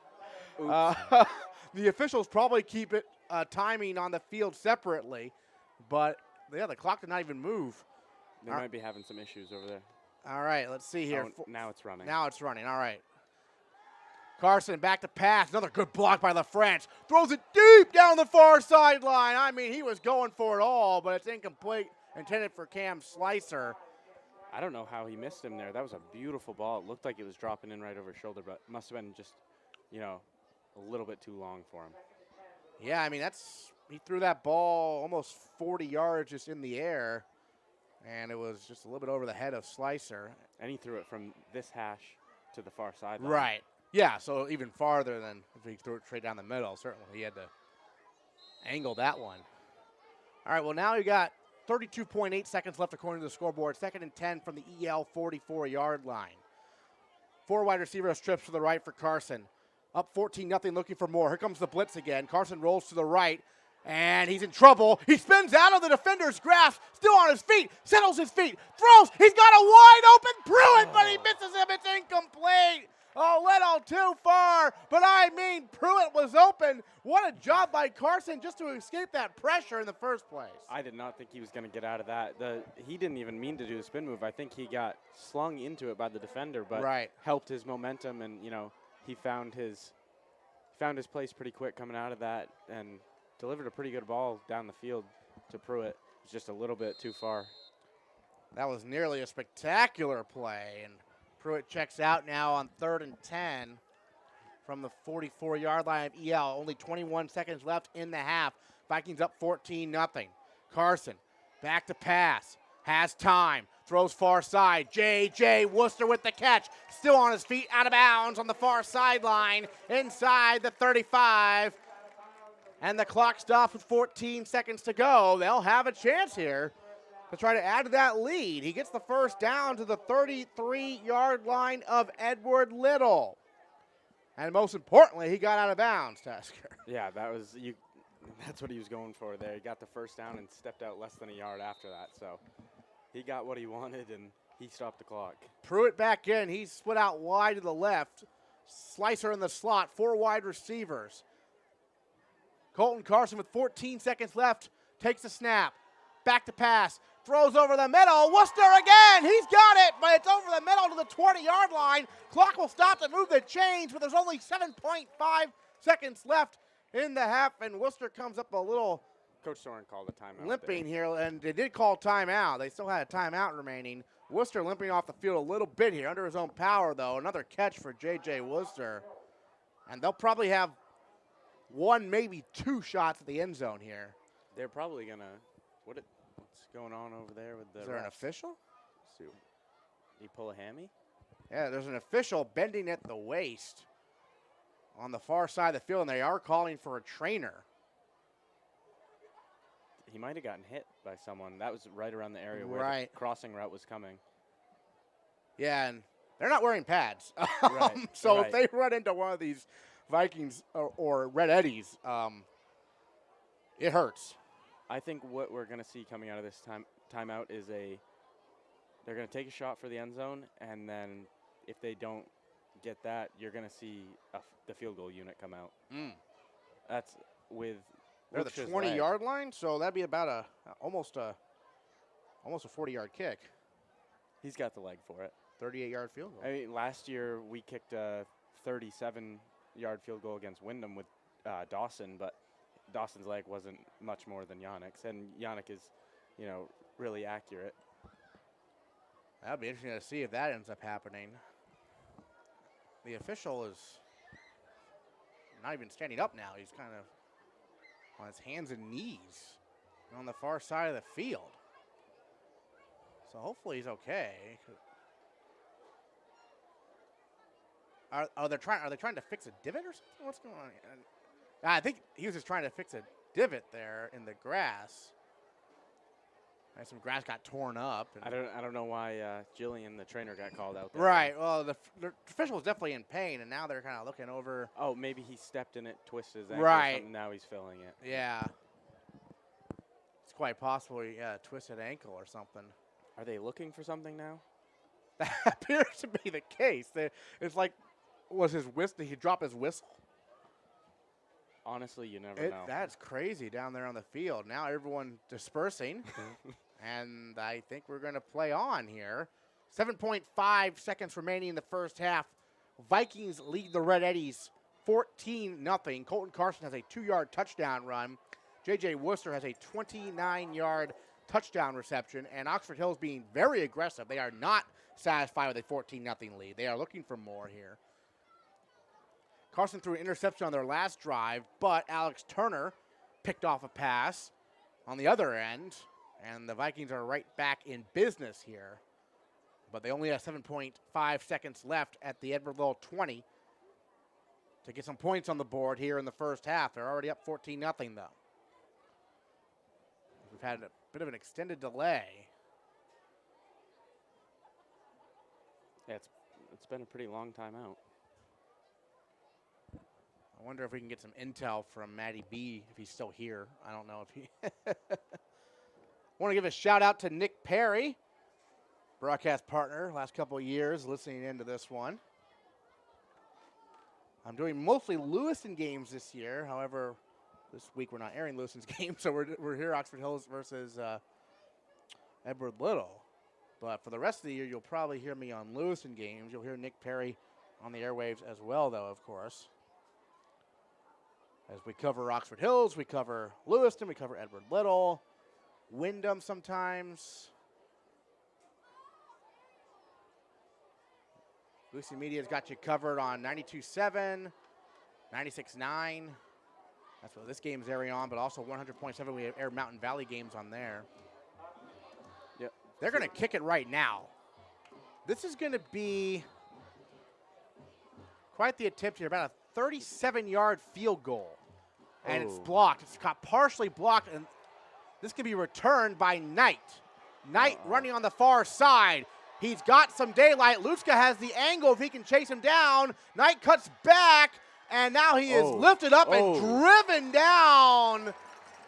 This would be the last play of the half unless there's a penalty. If there's a penalty of any sort, you cannot end the half on a penalty. The refs are talking things over. That was nearly a disastrous attempt, but they did track Knight down. They're still looking for something on the field over there. They are. The refs were talking something over. Mark Soren wants to know what's going on. Are they even allowed to return a... I was going to say that because for some reason, in college you can do it. Yeah, We've seen them return field goals in college. Right. The famous game, Auburn, Alabama, of course. That one got tipped right in the hands of Knight, who then tried to return it. And that's, I think, it was Mark Soren's talking with the official about if you're even allowed to do that in high school football. I know there's some weird rule about it. I remember talking about it last year. I can't remember what it is, but I think there are certain situations where you can and certain situations where you can't. That one got tipped, so maybe you couldn't there. Right. But in any case, we're at the half. It's 14-0 Oxford Hills. Reminder, our halftime sponsor is Oxford Federal Credit Union. We'll take this break. This is the MBR Game of the Week here from the Spectrum Healthcare Partners broadcast booth. On the radio side of things, the CMCC Hammond Lumber Game of the Week. Video feed, mbr.org. We're live on 92.7 and 96.9. We'll be back in a little bit with your halftime. Ever had that sinking feeling that your auto loan payment isn't as low as it could be? Worry no more. Oxford Federal Credit Union can work with you to refinance your loan to see if we can save you money. Our process is easy and our loans offer flexible repayment options. Don't keep wondering if you can save money. Call Oxford Federal or apply online at oxfordfcu.org or from your mobile device using the free Oxford FCU mobile app.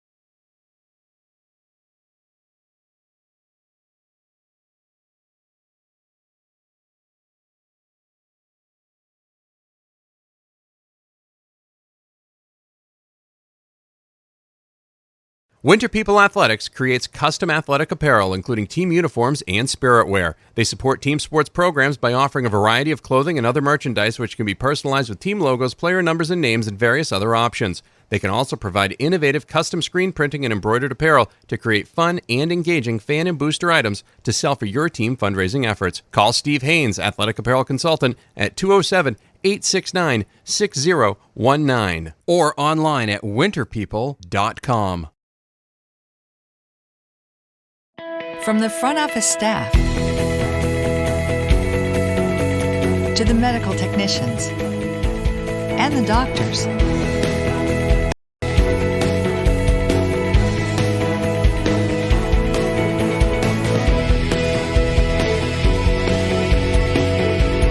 we're all playing on the same team. Discover Spectrum Healthcare Partners and the power of integrated specialty care.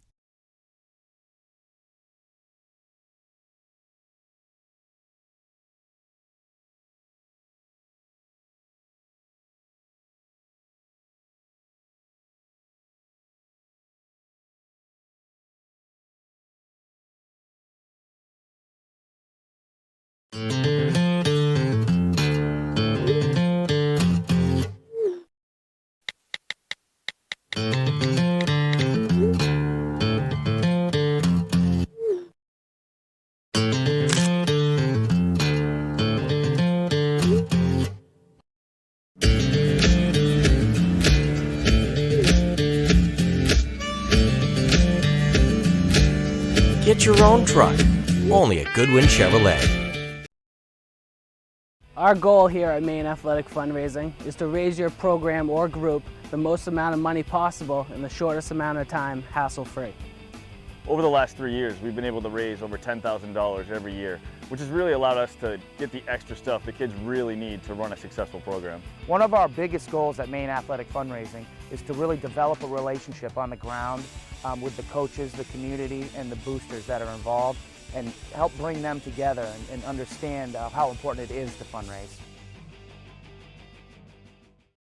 All aboard MBR.org, the place to get all your high school and amateur sports news and information. MBR.org is in high gear with Maine high school winter sports. Go to MBR.org to chat about your favorite team. Find the latest articles, travel news, and cancellations. Or visit their all-new and very popular team pages. MBR.org has everything you want to know about high school and amateur sports in Maine. Coming in February, all the high school tournament action at your fingertips 24/7. It's high school sports heaven. All aboard MBR.org.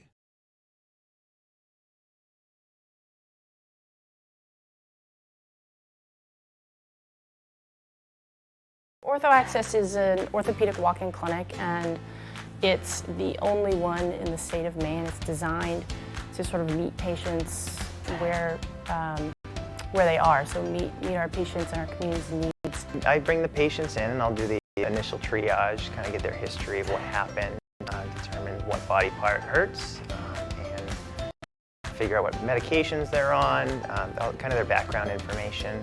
Once I get that information, I'll talk with the provider and determine whether they need imaging. I'll go in the room and examine the patient. We'll review the x-rays together and then decide if the patient needs blood work or further imaging like an MRI, which is easy because we have MRI right here. It's very convenient for people. Or any splinting, casting, that all right here as well. So people tend to be pretty happy with everything in one place. We'll see fractures, so we see plenty of broken bones, and it's a lot of extremities, so a lot of foot, ankle, and wrist injuries. We see plenty of people who are coming in because they're worried that they have something big or they have a broken bone, and so we're here sort of for reassurance a lot of times that they don't. We see tons of athletes right off of the field. A lot of the local athletic trainers are really good about sending their patients right here instead of sending them to the emergency room, saving them a wait, which is nice. And they can kind of get everything all at once. They can get their x-rays, they can get a brace or a cast if they need it, instead of having to go to multiple different locations. So the youngest patient I've seen, I think, is probably 18 months. And then I think I've seen a 99-year-old in Ortho Access, so you can imagine they're coming in with really different problems. Might be a slip on the ice, we've seen a ton of that recently, or it might be they were at the trampoline park, twisted their ankle, or it might be a football injury where they fell and twisted their knee. We cut out the middleman, so to speak, so they could get right into OA, get x-rays if they need that, and either get the treatment that they need right off the bat or kind of high-level triage and get them to the next best provider who really should see them. So usually we are the busiest right when we open, and then later on in the day it usually slows down a bit and the wait time is significantly less. We've had people start at the ER and they have left because they're so frustrated and come here and are in and out within an hour, which is nice. It does feel good. I mean, patients say, wow, this is great. This is a lot better than sitting in the waiting room in an emergency room where usually there's a ton of orthopedic issues that come into ERs and most of them are not going to be urgent. So they're going, naturally they're going to be waiting a longer period. So yeah, it does feel good.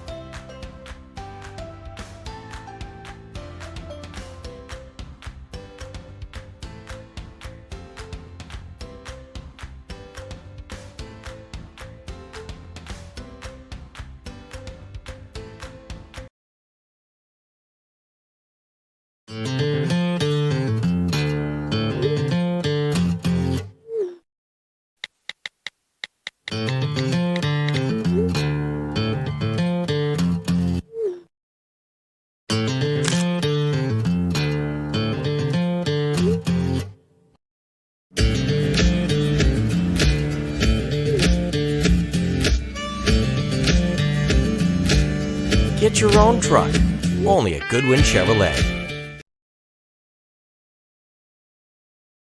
Ever had that sinking feeling that your auto loan payment isn't as low as it could be? Worry no more. Oxford Federal Credit Union can work with you to refinance your loan to see if we can save you money. Our process is easy and our loans offer flexible repayment options. Don't keep wondering if you can save money. Call Oxford Federal or apply online at oxfordfcu.org or from your mobile device using the free Oxford FCU mobile app.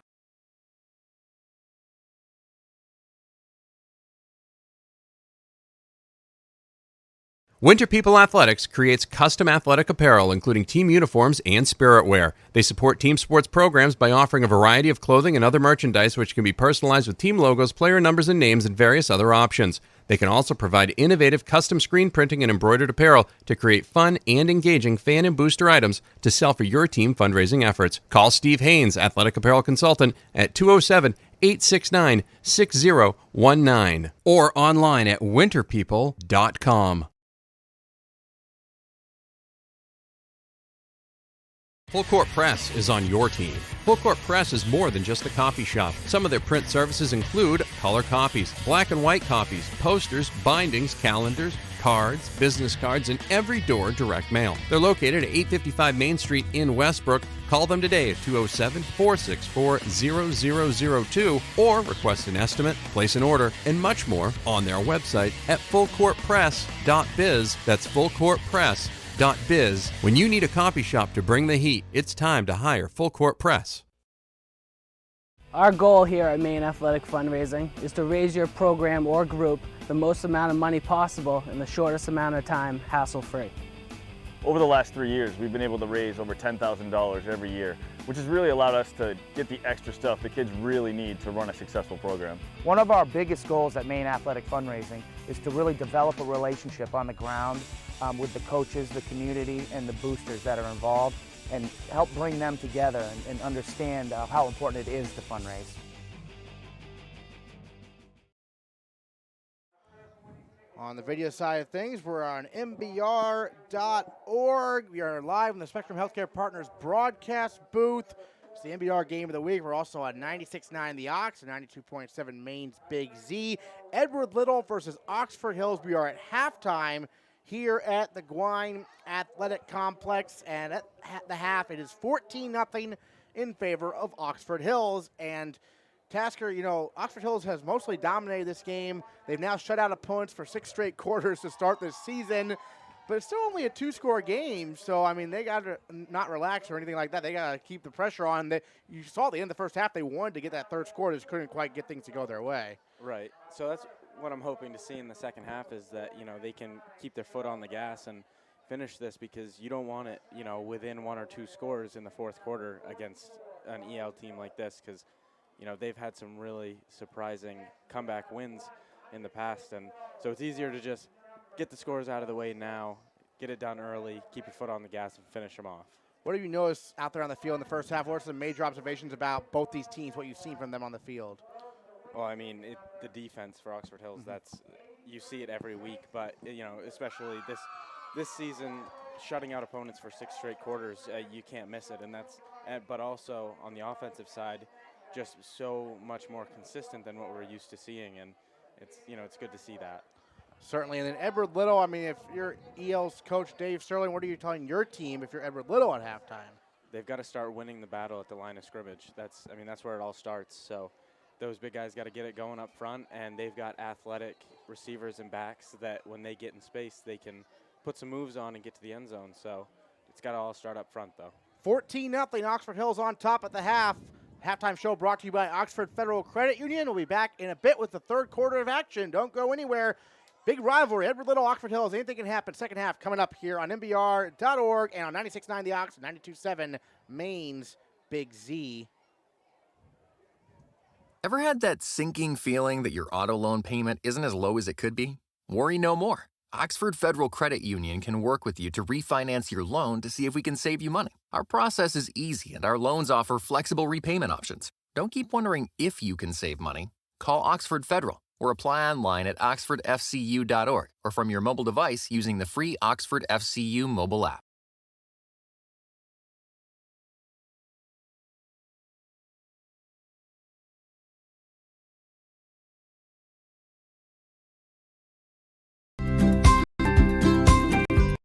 Life doesn't pause for Maine. We understand that you want to keep up.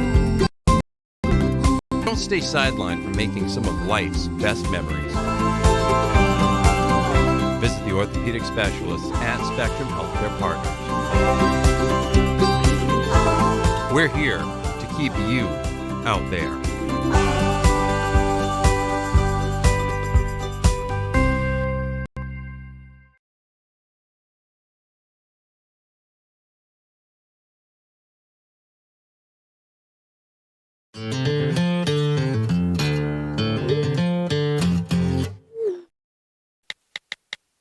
When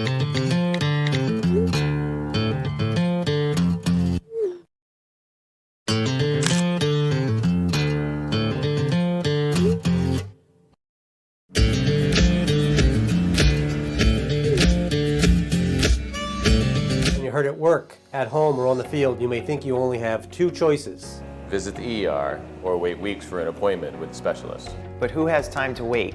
We know you don't. We get it. It used to be hard to get in here, but things have changed. We know that when you're in pain, you want to see the right doctor right away. Our patients are busier than ever, so we've made it easier to get quick access to specialized orthopedic care. We now have two ways for you to be seen by one of our orthopedic specialists on your time: spine access and ortho access. If you've got back or neck pain, call us at 1-855-96-SPINE to schedule an appointment with Spine Access. You'll see one of our orthopedic spine specialists within 24 hours. And Ortho Access is now open in Portland and Auburn for walk-in orthopedic care for recent injuries, pain, sprains, and strains. So whether you suffered a fracture on the field or experiencing new sudden onset back pain, we'll see you now.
Welcome back into the Spectrum Healthcare Partners broadcast booth. Third quarter about to get started here at the Gouin Athletic Complex. Oxford Hills leads Edward Little 14-0. This is the MBR Game of the Week. Video stream at mbr.org.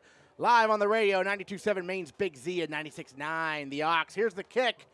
Vikings lead 14-0 as the third quarter is underway. Cam Slicer on the return. He's slicing through the defense out across the 40 to the 42-yard line. That's where the Vikings will start. 1st and 10 from their own 42-yard line. Nice return. It's not the third quarter, Tasker. Slicer slicing through the defense. Yeah, I've never heard that one before. I'm sure you haven't, right? Yeah, that's an original right here. Aaron Morse alongside Tasker Winslow bringing you all the action on a exciting Friday night. The Vikings have not allowed a point through 6 quarters in this season right now, and they lead 14-0. They'll start with the ball. 1st and 10 from their own 41-yard line. 3 wide receivers for Colton Carson. Takes the snap. He will fake the handoff. Carson to run, far side. Carson's got some room out across midfield down the far sideline, out of bounds. Depending on where he stepped out, yeah, he's got a first down into Edward Little territory to the 49-yard line. 1st and 10, Oxford Hills. That was a great block by Alex Turner on the outside, on the far side there, that really set that up for Colton to get around the edge and pick up that first down. They spot him at the 48 of Edward Little. 1st and 10, Oxford Hills, 11:48 to go, third quarter. Vikings leading by a score of 14-0. Carson in the gun as usual. 3 wide receivers. On 1st and 10 from the EL 48. Takes a snap, fakes the handoff again. He'll run it near side, cuts back in the middle, and he'll dive forward to the 40-yard line of Edward Little. Solid tackle on the play by John Knight, but not before Colton Carson gains 8 yards. 2nd and 2. That read key had no idea where the ball was. He followed the running back for a good 10 yards down the field while Colton was going down the other sideline. Yeah, Carson doing a good job keeping the defense off balance. 2nd and 2 from the EL 40-yard line.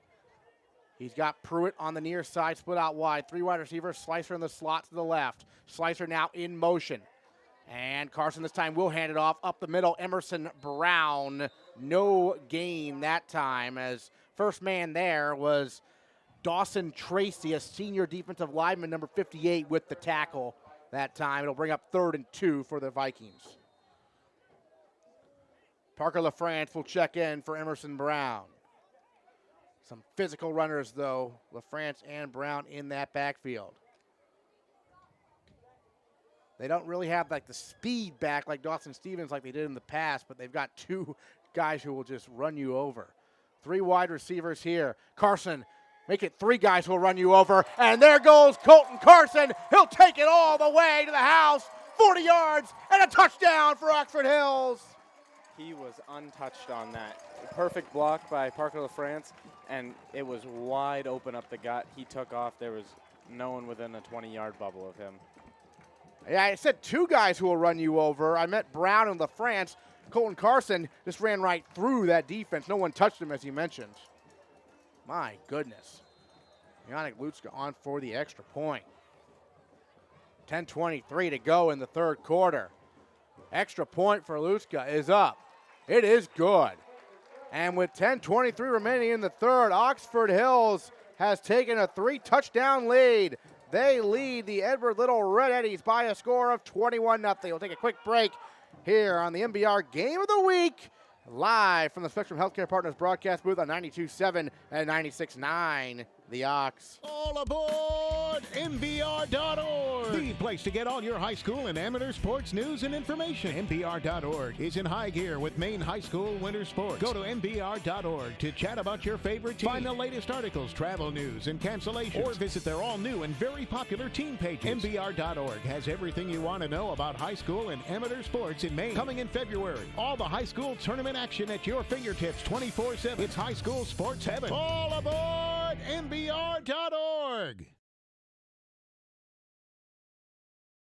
Welcome back into the Spectrum Healthcare Partners broadcast booth. This is the MBR Game of the Week. On the radio side of things, the CMCC Hammond Lumber Game of the Week on 96.9 The Ox, 92.7 Maine's Big Z. Edward Little versus Oxford Hills. Oxford Hills leads 21-0 here in the 3rd quarter as Lutzka to boot it away, and Knight will field it at the 10-yard line for EL. Trailing by 3 touchdowns. Knight trying to get something going up the gut. He broke away from a couple of tacklers, got across the 25, about the 26-yard line, and that's where the Red Eddies will take over, trailing Oxford Hills 21-0. Colton Carson has 2 rushing touchdowns, and that last one was for 40 yards. Well, that was what we wanted to see coming out of the break, was them to go down and get another quick score and give them a little bit more breathing room heading it towards the end of this game. And they are up by 3 scores. It's going to be tough for Leighton Girardin and EL to get anything going here against that Viking defense. Girardin to roll to his right. Looking to run now. Runs back the middle of the field. Falls forward for maybe a yard. That was quite the adventure. He ran for about 15 yards to get 1 yard.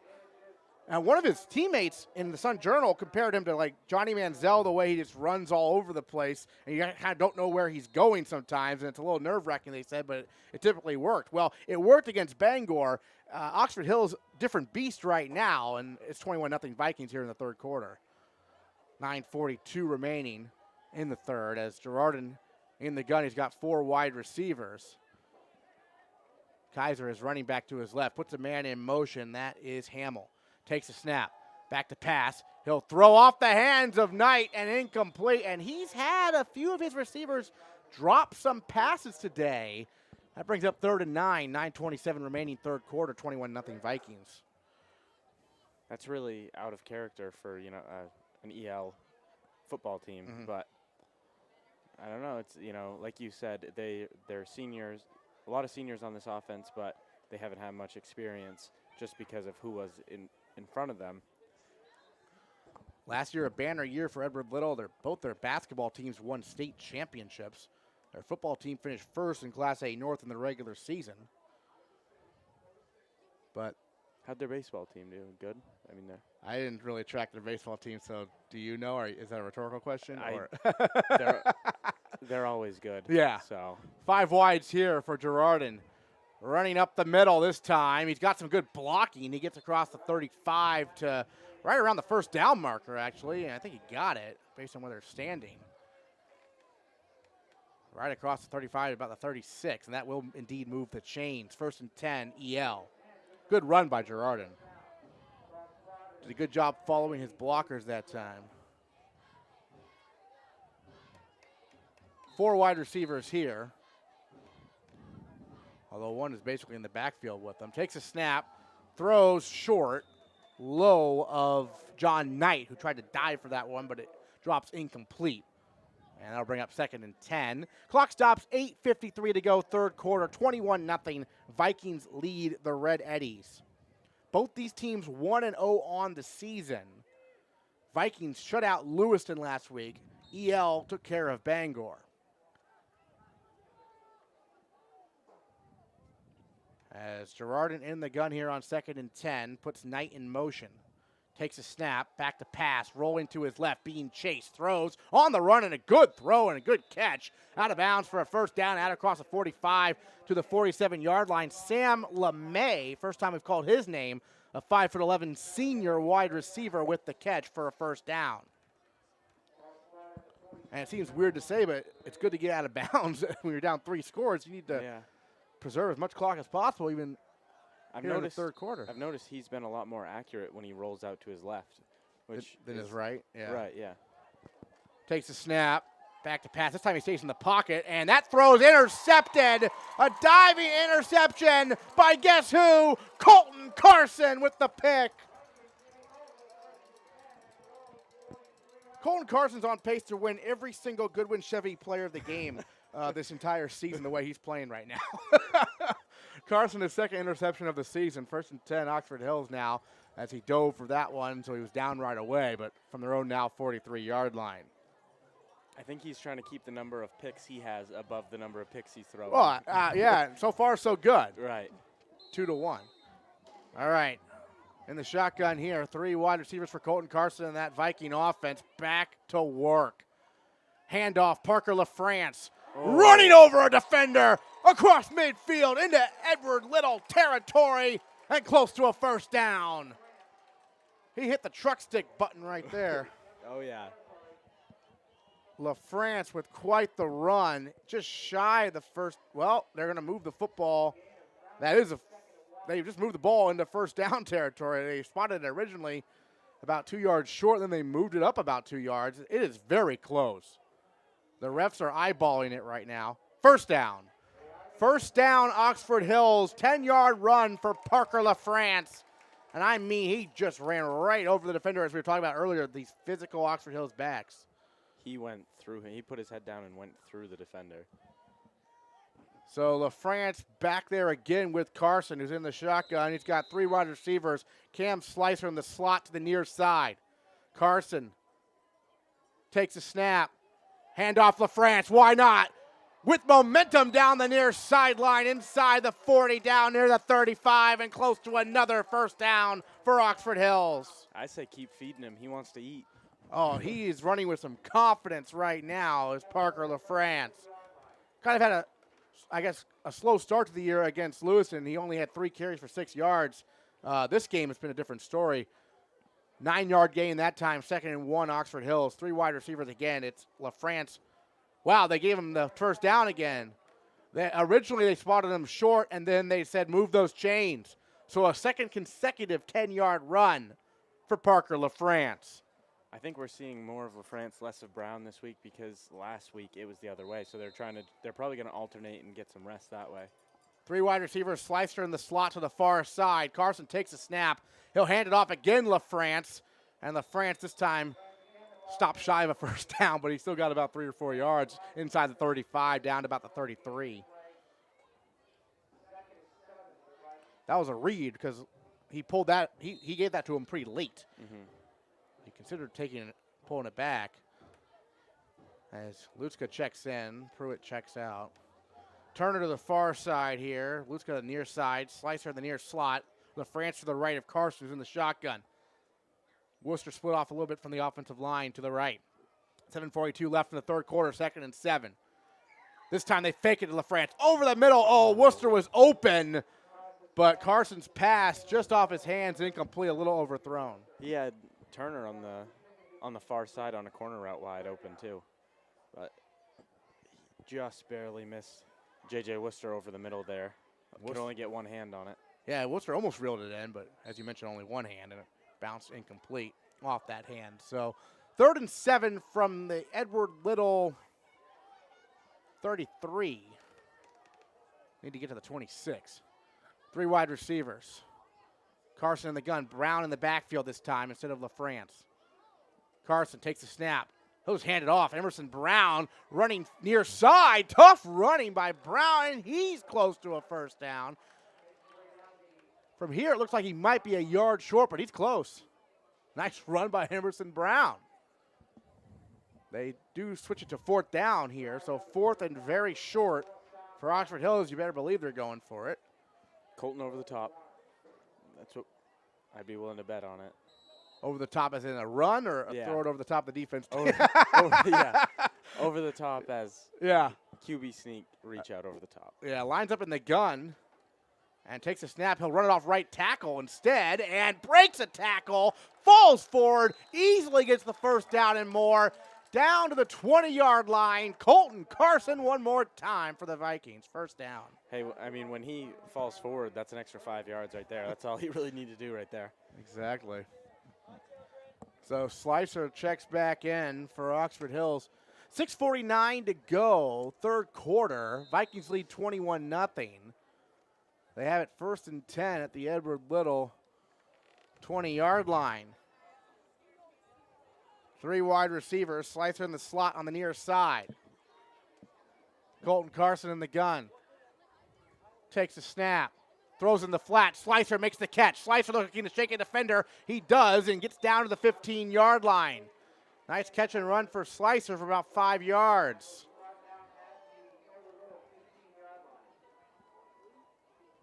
Slicer's got great speed. Got a little chippy there at the end, and there were some words exchanged between Slicer and whoever the tackler was. Yeah, I mean, he got hit pretty hard there. I'm sure Slicer did not appreciate it.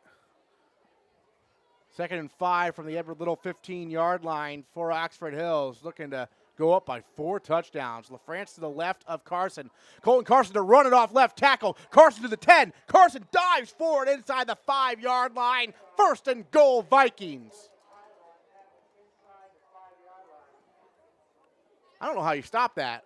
LaFrance is a lead blocker, and Carson. They had a guard pulling, too. That's a pretty strong QB power. That is a strong run, as you mentioned. Colton Carson again. 1st and goal at the Edward Little 5-yard line. And we have a timeout called by Edward Little. They want to talk things over. 5:42 to go. We'll take a quick 30-second break here in the 3rd quarter. This is the MBR Game of the Week. 96.9 the Ox, 92.7 Maine's Big Z. Ever had that sinking feeling that your auto loan payment isn't as low as it could be? Worry no more. Oxford Federal Credit Union can work with you to refinance your loan to see if we can save you money. Our process is easy and our loans offer flexible repayment options. Don't keep wondering if you can save money. Call Oxford Federal or apply online at oxfordfcu.org or from your mobile device using the free Oxford FCU mobile app.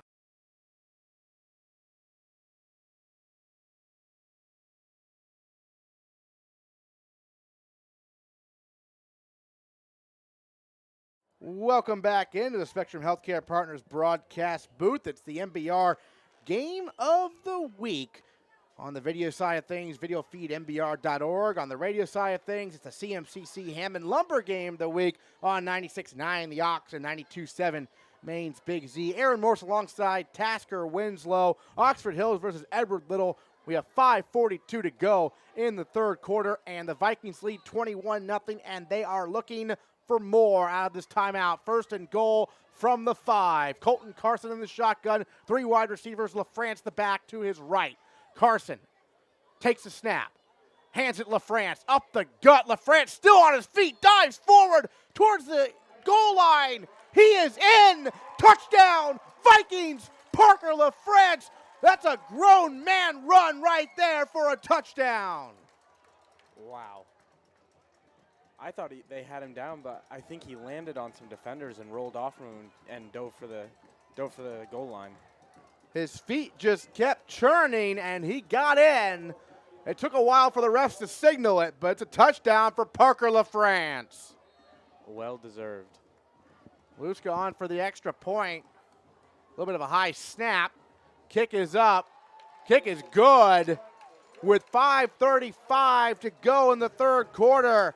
What a statement so far from the Vikings. They lead 28-0. This is the MBR Game of the Week. Video feed, MBR.org, radio 96.9, the Ox, and 92.7 Maine's Big Z.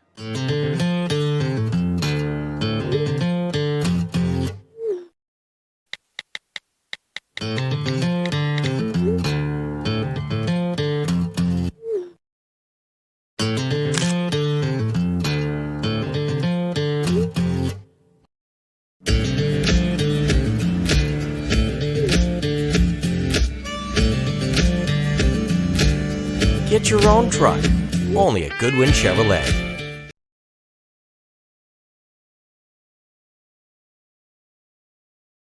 Aaron Morse alongside Tasker Winslow. Welcome back into the Spectrum Healthcare Partners broadcast booth. This is the MBR Game of the Week. Video feed at MBR.org. That's Maine's best resource for sports. And, of course, on the radio, it's the CMCC Hammond Lumber Game of the Week on 92.7 Maine's Big Z and 96.9 The Ox. And it's been all Oxford Hills. They lead 28-0 over Edward Little. 5:35 to go, third quarter. As here's the kickoff to John Knight. And John Knight has a seam to the 35-40, 45 to midfield. He could go. Knight to the 40, 35-30, 25-20, 15-10, 5. Touchdown, Red Eddies. John Knight, the senior, takes the kickoff to the house. It's 28-6 with 5:20 to go in the third, extra point pending. I was just about to say before that kickoff that's where I was most nervous about, because they've been, they've had some good opportunities on kick return for them, and I could sense a big play coming.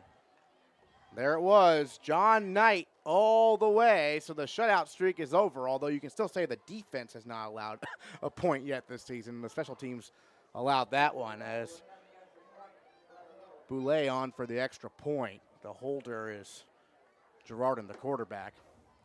28-6 now, Oxford Hills, as Knight answers for EL on the kickoff, returns it for a touchdown. And the extra point is up. It is good. So with 5:20 to go in the third quarter, Edward Little gets a touchdown right back. John Knight, kickoff return, 4-6, and the extra point good. We'll take a quick break. Be back with more of the third quarter. It's 28-7 Vikings on MBR.org, Maine's Big Z, and 96.9 The Ox. Life doesn't pause when you're in pain. We understand that you want to keep up. Don't stay sidelined from making some of life's best memories. Visit the orthopedic specialists at Spectrum Healthcare Partners. We're here to keep you out there.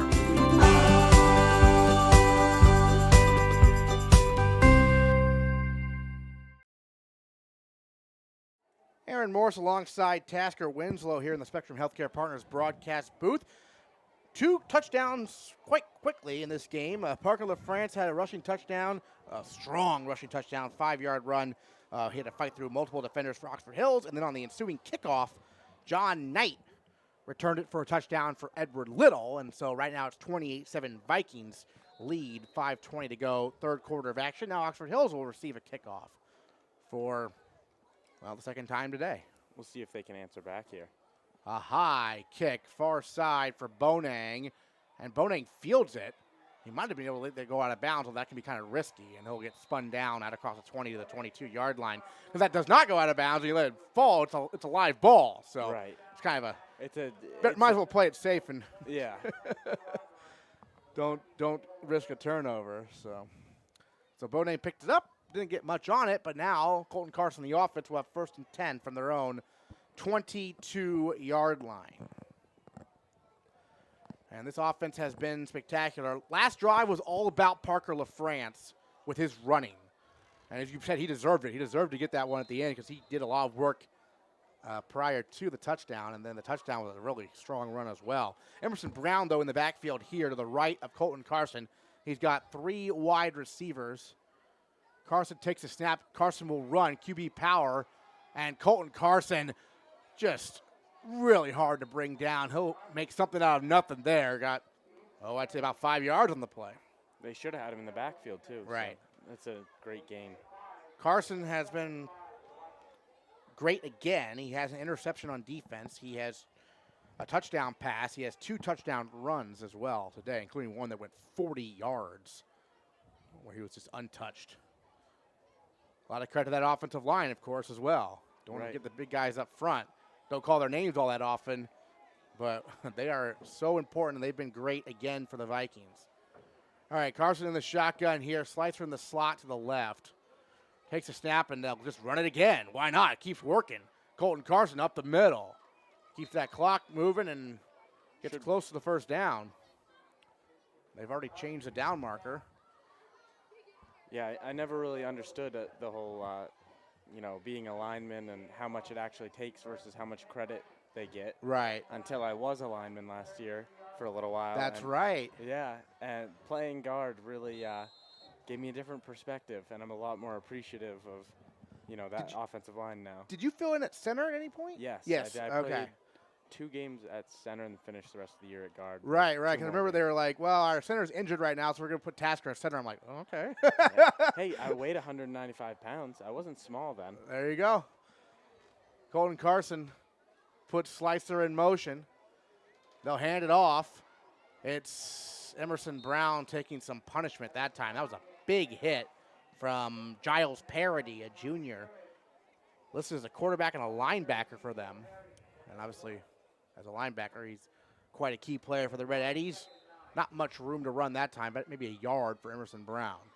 And LaFrance will check back in. Vikings lead by a score of 28-7 over the Red Eddies here at the Gwinnett Athletic Complex. Clock moving, 3:23 to go in the third quarter of action here tonight. Carson in the shotgun, per usual. 3 wide receivers, Slicer to the left in the slot. Slicer goes in motion. And Colton Carson will keep it again. Up the middle, there's a flag on the play. He'll get dragged out across the 40 to the 41, and that flag, of course, is in the area of holding. See that? What'd you see, Tasker? Looked like Alex Turner and number 2. Who's that for EL? On EL, that would be Sam LeMay, a defensive back. He just got yanked because him and Turner were jawing at each other, and he pushed Alex. So. And then the coach yanked LeMay? Yeah. They don't want some extracurricular, some penalties. That's a holding call as we expected on the Vikings. I'm honestly. Does Turner talk a lot out there or something? Oh, yeah. What's his reputation? He's he played ball in Florida. Uh-huh. So, I mean, a lot of competition. You can tell that he's been, he's just had just as much practice drawing as he has playing football. So. Turner just checked out himself, although I don't think he was dragged off the field like LeMay was. No, all right. But it probably wasn't his choice either. Right. 3 wide receivers, Carson in the shotgun. Takes a snap, back to pass after the holding call. Looks to the right, now fires left. He's got Lutzka, who evades a defender to the 40, 45, near sideline, midfield, 45-40. He's to the 35, cuts back 30, 25, still on his feet, down to the 22-yard line. Yannick Lutzka, huge gain for the Vikings. Oh, no. And there's a flag at the 45 of Edward Little. They're going to try to get Worcester here for a peel-back block. That's a terrible call. That is terrible. We can hear the Vikings coaches to our left exasperated about the call also. Now, it should be spotted the foul, so you still gain it. They're backing way up, though. We'll see. That's a terrible. Just because it's a big hit, a good block does not mean it's a penalty, and refs need to start learning that in the state of Maine because they are way behind the curve when it comes to that. I know they think they're trying to, create better safety for the players, but it's football. You're going to get big hits. Not every big hit is a penalty. So the question is where they end up spotting the ball. It was a huge catch and run by Lutzka there. But obviously it's coming way back. My problem with that is if you're going to call that, it can't be – see, J.J. Worcester there, he had stopped, he turned around, he wasn't moving in any direction, and the defender really ran into him. It's funny because it's not like you might watch in the NFL where they back you up from the line of scrimmage. The penalty happened way down the field, so that's still enough for a first down, even after the penalty. It's just they lose a bunch of yards. I mean, that's okay, but I'm Yeah. I'm still mad. Right. If we do more games together, you're going to hear me rant about some of those calls. 1st and 10 Vikings. I was following Lutz because I didn't even know what they were calling on that one, but you were obviously on it there. So still 1st and 10 for the Vikings. They're at the Edward Little, or their own, 44. Play action fake, the throw over the middle, incomplete, intended for Worcester. Coverage on the play that time by Aiden Charest, a sophomore. And that'll bring up 2nd down and 10 for the Vikings at the EL 44-yard line. Oxford Hills up by a score of 28-7 in this game. As Edward Little's lone touchdown, a kickoff return by John Knight. Meanwhile, Parker LaFrance has a rushing touchdown, J.J. Worcester has a receiving touchdown, and Colton Carson has 2 rushing touchdowns, the QB for the Vikings. 3 wide receivers here on 2nd and 10. Takes a snap, looking to run off right tackle, and he just runs over a defender. Might have hit his own blocker, and Parker LaFrance was jumping around a little bit there, and Colton Carson took up some grass as well and able to get a few yards on the play. Just shy of the 48. That ball is like sinking into the grass right now. Mm-hmm. Is it kind of long grass here compared to maybe other fields? I mean, most fields are turf, but right. It's pretty long grass, but not long enough to the point where you can feel it, while you're running. Mm-hmm. So it's a good length. It's a great grass field. It's beautiful. It's very green. Carson takes a snap, has time in the pocket, throws far side, incomplete. Good coverage that time by the Red Eddies. That was intended for Pruitt, I believe. Yep. But it's incomplete. And that'll bring up 4th down. So they will have to, well, I'm not going to say they have to punt, but they're going to punt, it appears. Luska in. John Knight, dangerous back there. Return to kickoff for a touchdown. And he's back to receive this punt. Luska's had some great punts today. 4th and 6. There's the snap. There's the punt. Sounded good off the foot. Angling it to the far sideline, and it didn't quite go the way he wanted. They down at the 30-yard line. He got a solid foot on it, just I don't think he quite angled it the way he wanted to, perhaps. But in any case, it'll be 1st and 10 Edward Little at their own 30. And when those kicking balls, because they're a little bit softer than the ball that the offense would use, but once they start to get some water, because usually they're an older ball, so the leather's a little bit worn, they'll soak up more water. And when they have less air pressure and they're waterlogged, they don't fly as well. There you go. So 1st and 10 for EL at their own 30-yard line, trailing 28-7. A minute 28 to go, 3rd quarter. Gerard in the shotgun, takes the snap, rolls to his right. Still rolling, still running, in some trouble. He just throws it away. Good decision. He was being chased by Travis May that time, just running for his life from May, and he just throws it away, 2nd and 10. It looks like we're going to get a late hit here, actually, I think. Really? I didn't think he made much contact on him. He chased him out. There is a flag on the near side, though. I see it. Have we seen this? And now they drop it where the flag actually happened, I guess, because it's from the spot every time. Sometimes I wish I could take the headset off and, yell out the window a little bit, but try to keep myself from doing that. Yeah, I mean, he might have been touched after he was out of bounds, but not very hard. It probably looked worse than it is because we have the world-famous ditch on our sideline where when you run out of bounds, there's a good chance you're going to fall down. So, yeah, that's actually how Emerson Brown sprained his ankle last year and was out for the playoffs, was just walking to get water on the sideline. They called intentional grounding. Really? I think, which doesn't make sense because he wasn't. Oh, you know what? He has to throw it back to the line of scrimmage. That's what it was. It didn't get back to the line of scrimmage, so it's grounding. That's what they were measuring. So there was no late hit. intentional All right, grounding. It's yeah. only a 5-yard penalty according to the announcer here from, I guess, the spot of where he threw the ball. So they lose it down. And obviously Dave Sterling for EL wants an explanation because he was obviously way out of the pocket. But the good point is, even if you're out of the pocket, the throw has to get back to the line of scrimmage or else it's intentional grounding. You can throw it anywhere you want. Just throw a little farther. Yeah, I'll apologize to the refs for that one. Should have given him the benefit of the doubt. Well, they did call that one earlier against Worcester, the blocking. And Dave Sterling, though, not pleased with the officials. He is certainly giving the head official an earful right now about the grounding call. Where was the line of scrimmage? Well, that's what they were. Because I remember where the ball. Well, the line of scrimmage wasn't it 10 yards to go, so it wasn't the 30-yard line? Well, actually, this is kind of a weird thing. If you throw it out of bounds, because he threw it out of bounds and one of our coaches caught it. Mhm. So where, if it wouldn't have been If caught, it had kept going, would it? is it where it crosses the sideline? It might be that, yeah. Okay. That's my guess. Yeah. Like a punt. Because once it's out of bounds, it's out of Right. bounds, right? Yeah. So, intentional grounding the call.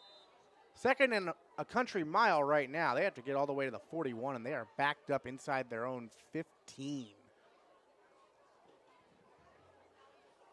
Girardin to run it. Up the middle he goes, still on his feet, battling for some tough yards, just shy of the 20. He'll get a few yards on that one. Minute 12 to go, clock moving now, third quarter, 28-7 in favor of the Vikings.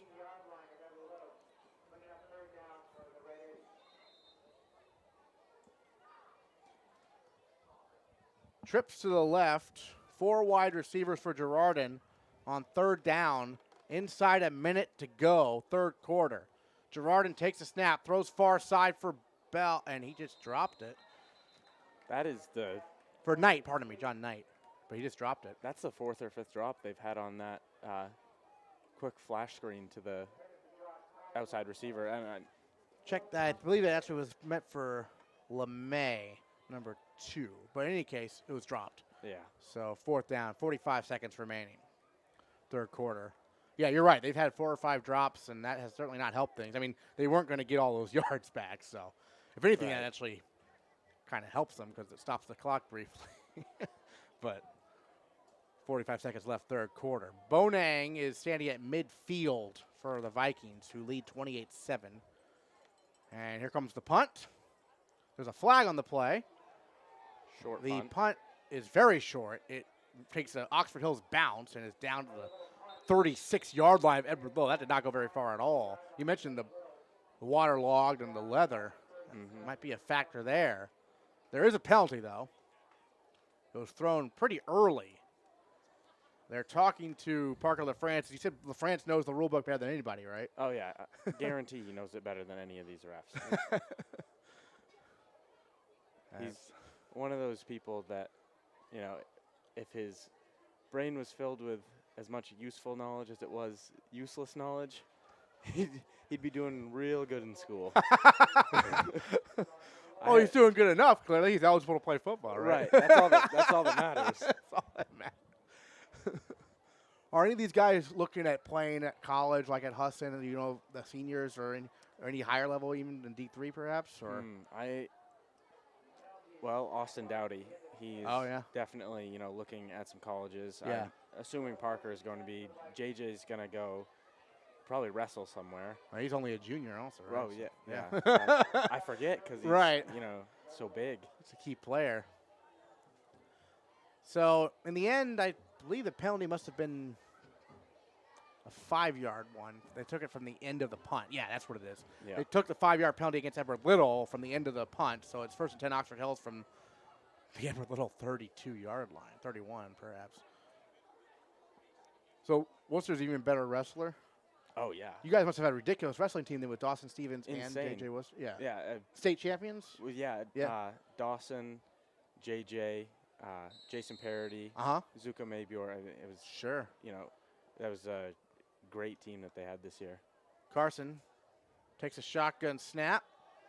There goes Parker LaFrance, and it takes about 6 Red Eddies to tackle him. Inside the 25-yard line goes LaFrance on that run. 6-yard gain. 19 seconds left. Ball at the Edward Little 25. Third quarter of action. They won't. I don't think they'll try to get the. Yeah, inside 10 now. Vikings up 28-7. And they'll switch sides of the field for the fourth quarter. Coming up as the clock hits 0. 28-7 Vikings after 3. We'll be back in a moment. This is the MBR Game of the Week from the Spectrum Healthcare Partners broadcast booth live from the Guay Athletic Complex on 92.7 Maine's Big Z, 96.9 The Ox. From the front office staff to the medical technicians and the doctors,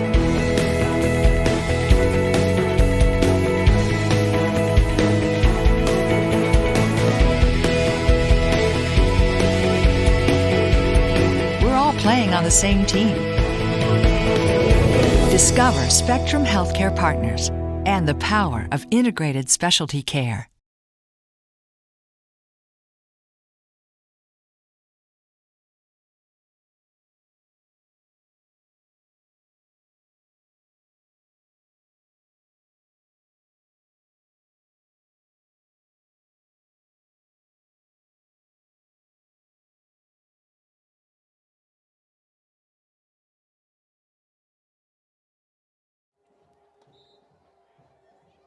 Welcome back into the Spectrum Healthcare Partners broadcast booth.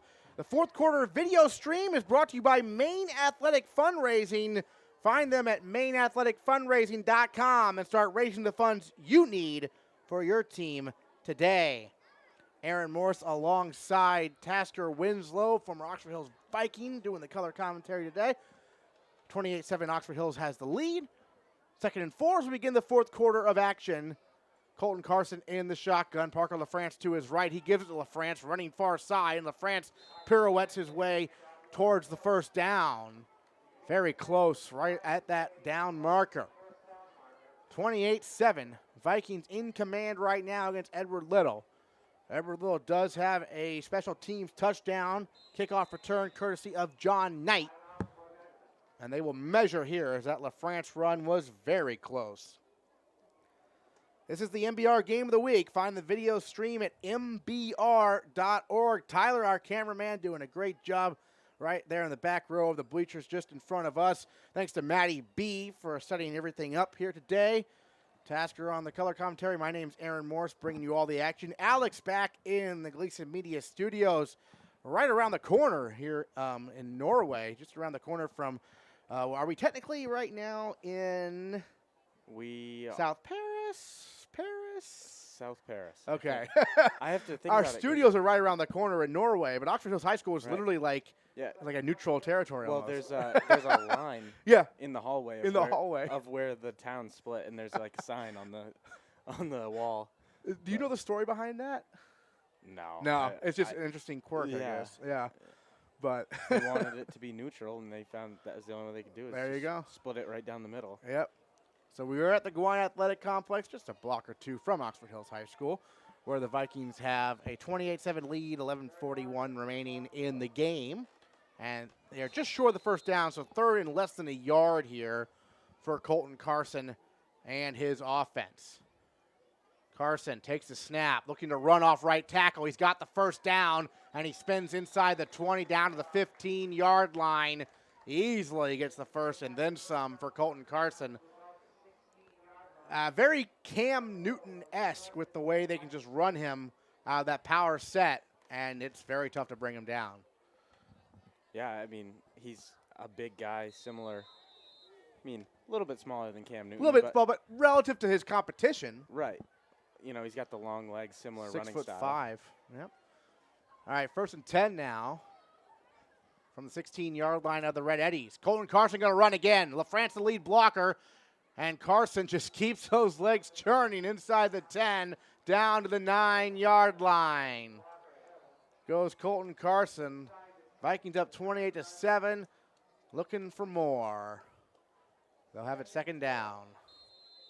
They can still pick up another first here. You're up 28-7 here.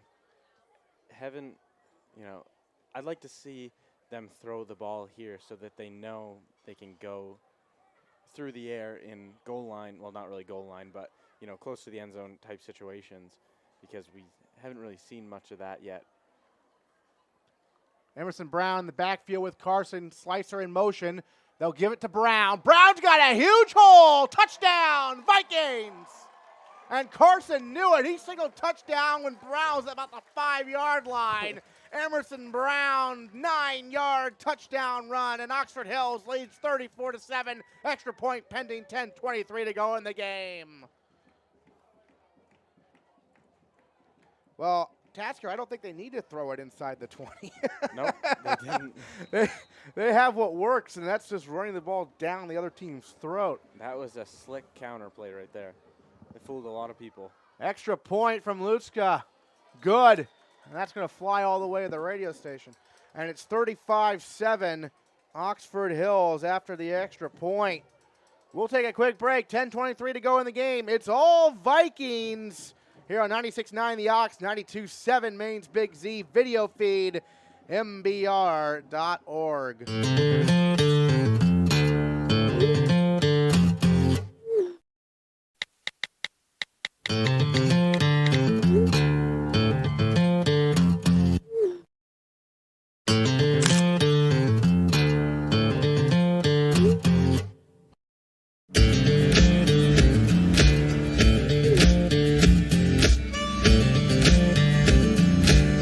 Get your own truck, only at Goodwin Chevrolet. Welcome back into the Spectrum Healthcare Partners broadcast booth. It's 35-7 Vikings.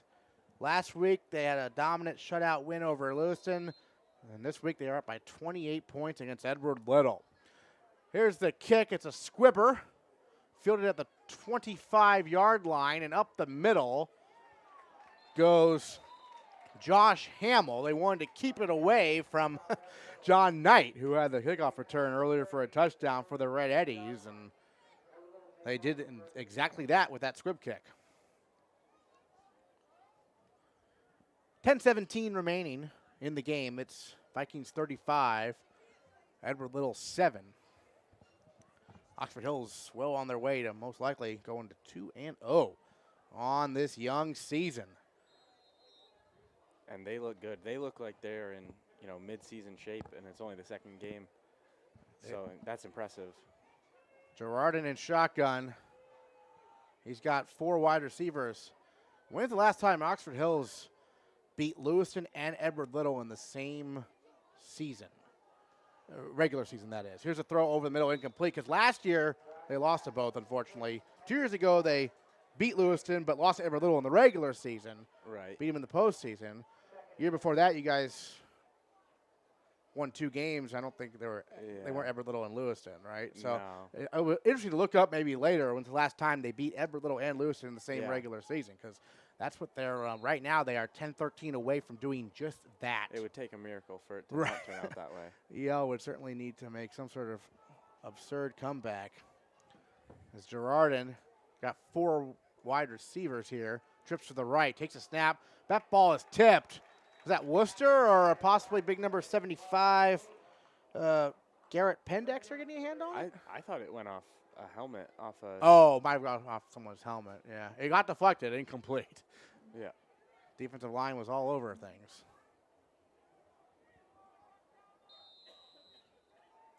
So, 2 straight incompletions, 3rd and 10, 10:09 to go in the game. Vikings leading 35-7. Girardin puts a man in motion. That is Knight. Takes a snap, back to pass, looking for Knight, and that time, that was most definitely J.J. Worcester leaping high in the air and knocking down the pass, incomplete. He went up with both his hands up, but pretty sure it hit him in the belly button.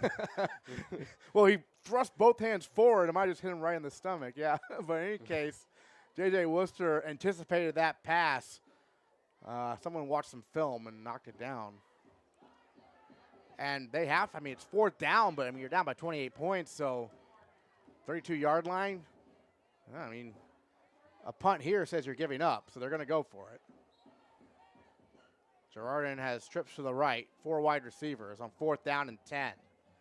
Takes a snap, settles in the pocket, throws, That is almost intercepted. It's better for Oxford Hills if it's not. Alex Turner fell on it. It is incomplete.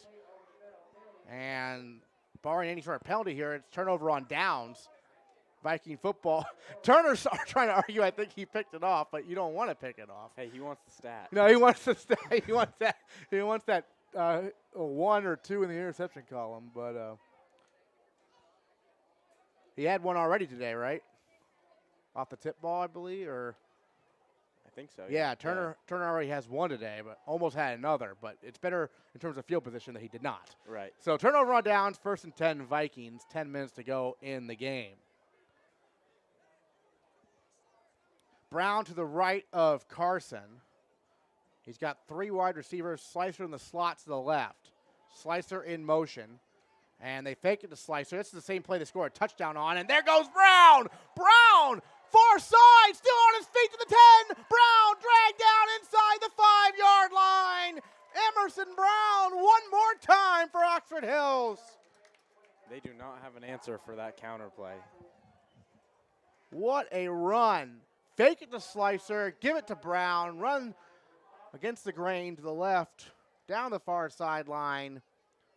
The ball's about the 4-yard line, maybe the 3-yard line, 1st and goal. 9:48 to go here in the game. LaFrance in the backfield with Carson. Colton Carson to run it. Right up the middle, untouched. He could keep running all the way to the high school. Touchdown, Vikings. It's 41-7, pardon me, with 9:35 to go in this one. Extra point pending.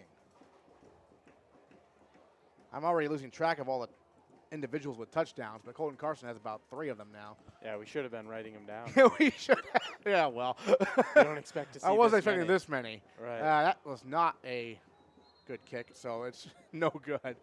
Something slipped there. But anyway, 41-7 Vikings, 9:35 to go in this one. We'll take a quick break. This is the MBR Game of the Week on 96.9 The Ox, 92.7 Maine's Big Z.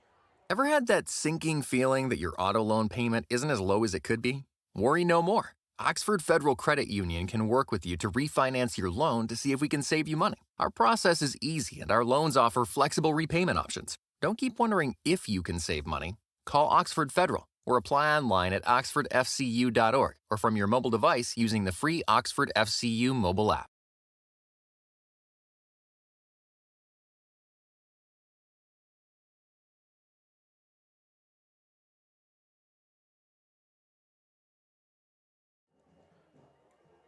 Aaron Morris, Tasker Winslow, live from the Spectrum Healthcare Partners broadcast booth. You were just commenting off air, they pull the starters. What do you want to see? I'm excited to see a little bit of Atticus Soren playing quarterback again, or as we used to call him, Lil Markey. Did he like that? I don't think he liked that. He did not. He did not like that. But he walks like his dad, talks like his dad. Okay. He deserves it. He deserves it. Yeah, we'll see if we'll see him for the 2nd straight week. We saw him last week. All right, here's the ensuing kickoff. This is once again is number 7, Josh Hamill, and he gets stuck at the 30-yard line. Nowhere to go from there. Looked like number 56, David Dingley, was involved in that tackle. So today, 6 touchdowns for the Vikings. They lead 41-7. So you're looking at 3 rushing touchdowns for Colton Carson. That was number 3 right there on that previous drive. You've got an Emerson Brown rushing touchdown, a Parker LaFrance rushing touchdown, and a J.J. Worcester receiving touchdown. So a lot of people getting involved with the touchdowns today. Only 1 passing touchdown, but you don't need those when you just run people over. And you're going to see Colton Carson at the top of a few different columns this week, when it comes to leaders, because, I mean, he's got to be leading with passing yards. Yeah, I mean, he was leading entering this game, and his only competition was Edward Little's Girardin, who hasn't had that many. Sam Knopp for Portland, solid as well, but you're going to see Colton Carson at the top of some Fitzpatrick Trophy Award watch lists, I think, the way he's playing so far. Because don't forget, he has 2 interceptions this year, including a touchdown as well on defense. All right, here's the handoff up the middle on 1st down, and there's just not much room to run for Josh Kaiser so far today. He's been pretty quiet. Once you fall behind, you feel the pressure to throw. So Kaiser hasn't had a whole lot to do. 4-yard gain that time. We got 9:06 to go in this one, 41-7, Vikings in command. Girardin throws in the flat this time. It is caught.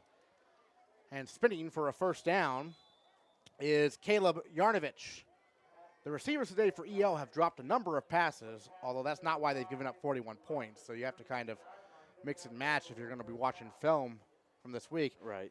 It's probably a good thing for Mark Sorny as something to criticize the team on, right? The kickoff return. Because last week it was like, I don't really know what to say. Like, we played a perfect game. He said it was the most complete game he's ever coached. Right. So. That was last week. This week has been just as good, if not better, with the exception of that special teams touchdown. All right, 4 wide receivers for Girardin here. He'll hand it off for Kaiser, running off right tackle, and Kaiser will fall forward for a couple yards out across the 42-yard line. 8:31 remaining in this one, 41-7. It's all Vikings. Colton Carson's had a hand in 4 of their 6 touchdowns today. 1 passing and 3 rushing. 4 wide receivers here for Girardin. Rolls to his right, now runs, and he's got some nice foot speed. Goes out of bounds right at the first down marker, just shy of midfield. I guess I can see the Johnny Manziel comparison a little bit better now. Yeah, the way he runs, I think maybe as you get deeper in the season, EL's going to be able to design some more plays for him, perhaps, with that speed that he possesses. But again, you know, he's not the biggest guy in the world, right? So you hesitate. He's 5'9", 170. You hesitate to expose him to some big hits. That's right. That's the question. All right, so 1st and 10 from their own 49 after that first down run. This throw is much over the head and behind of Yarnovich, so it'll bring up 2nd and 10 as the clock stops with 8:01 to go in the game. Oxford Hills leading by a count of 41-7. They were only up 7-0 after the first quarter, actually, and since then it's just been all Vikings. In fact, it was only what was the score at halftime? 14-0? Yeah, I think it was just. It was just 14-0 at halftime. Now it's 41-7. Now, I mean, it's crazy. A lot of points here in the second half. Girardin back to pass, rolls to his left, still rolling. Now throws on the run, incomplete. Was intended for John Knight, but falls to the grass. 3rd and 10.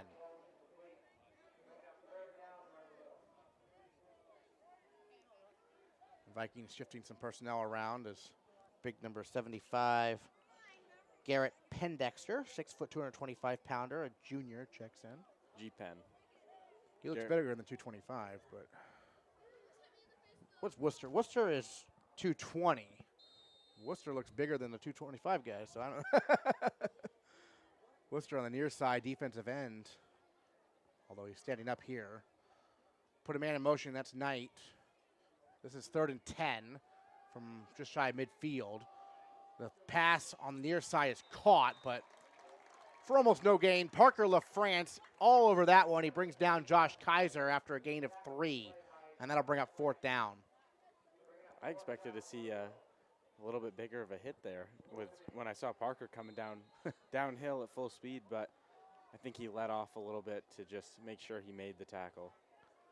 4 wide receivers here.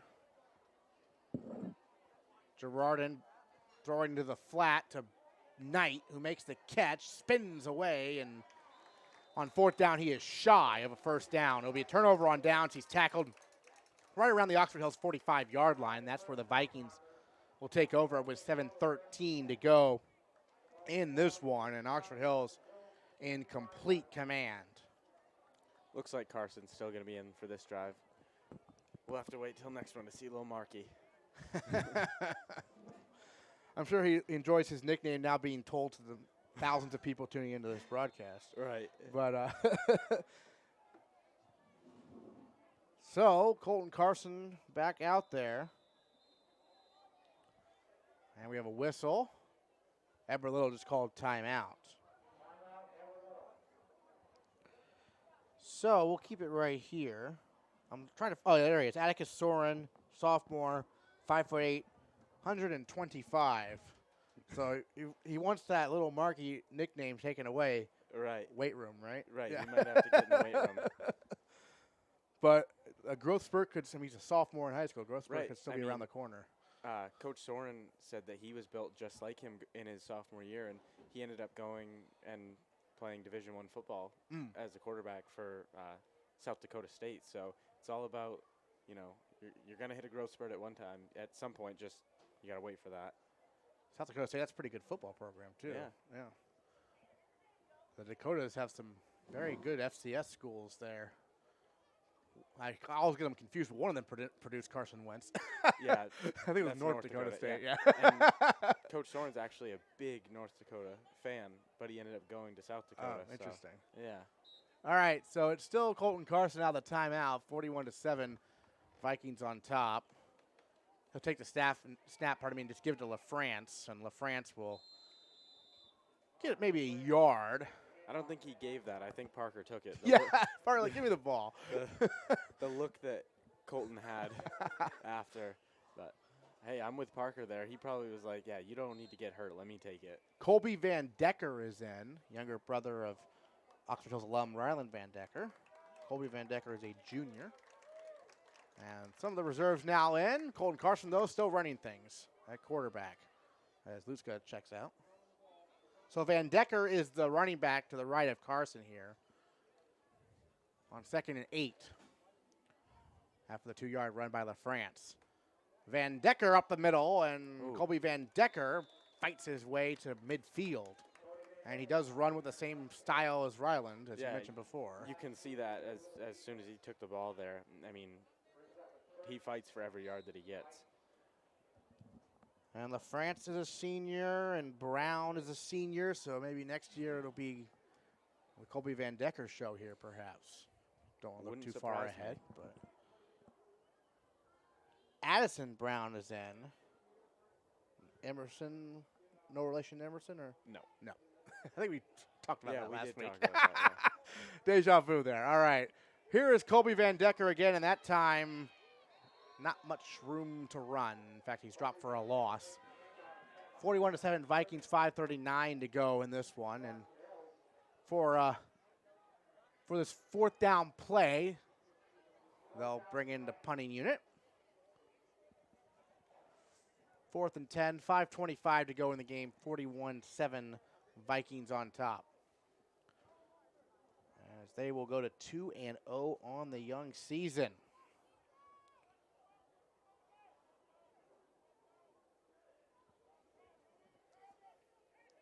Lutska's had a very good day punting and receiving, for that matter.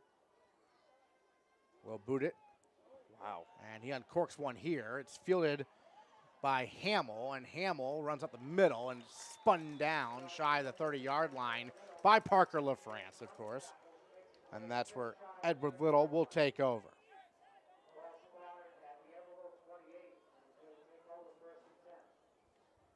So the Vikings certainly making a statement.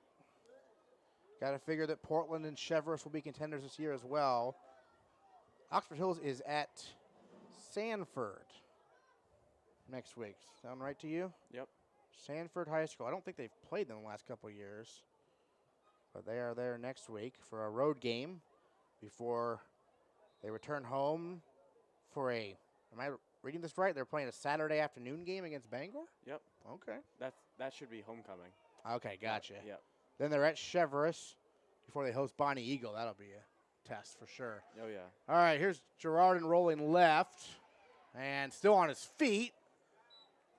And he fights for a couple yards to the 30-yard line. So late in the season, hosting Bonnie Eagle and hosting Portland. And before that, at Cheverus. So the schedule certainly intensifies a bit down the stretch. Right.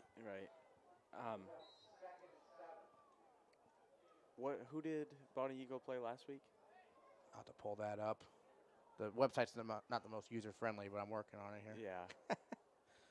It functions. All right, Girardin in the shotgun here. Takes a snap, back to pass, throws far side. Nice catch on the far sideline and to midfield and into Oxford Hills territory goes Josh Hamill before he's dragged down at the 48-yard line of the Vikings. So Bonnie Eagle obviously off to a 1-0 start this year. Last week, they hammered South Portland 34-6. They are playing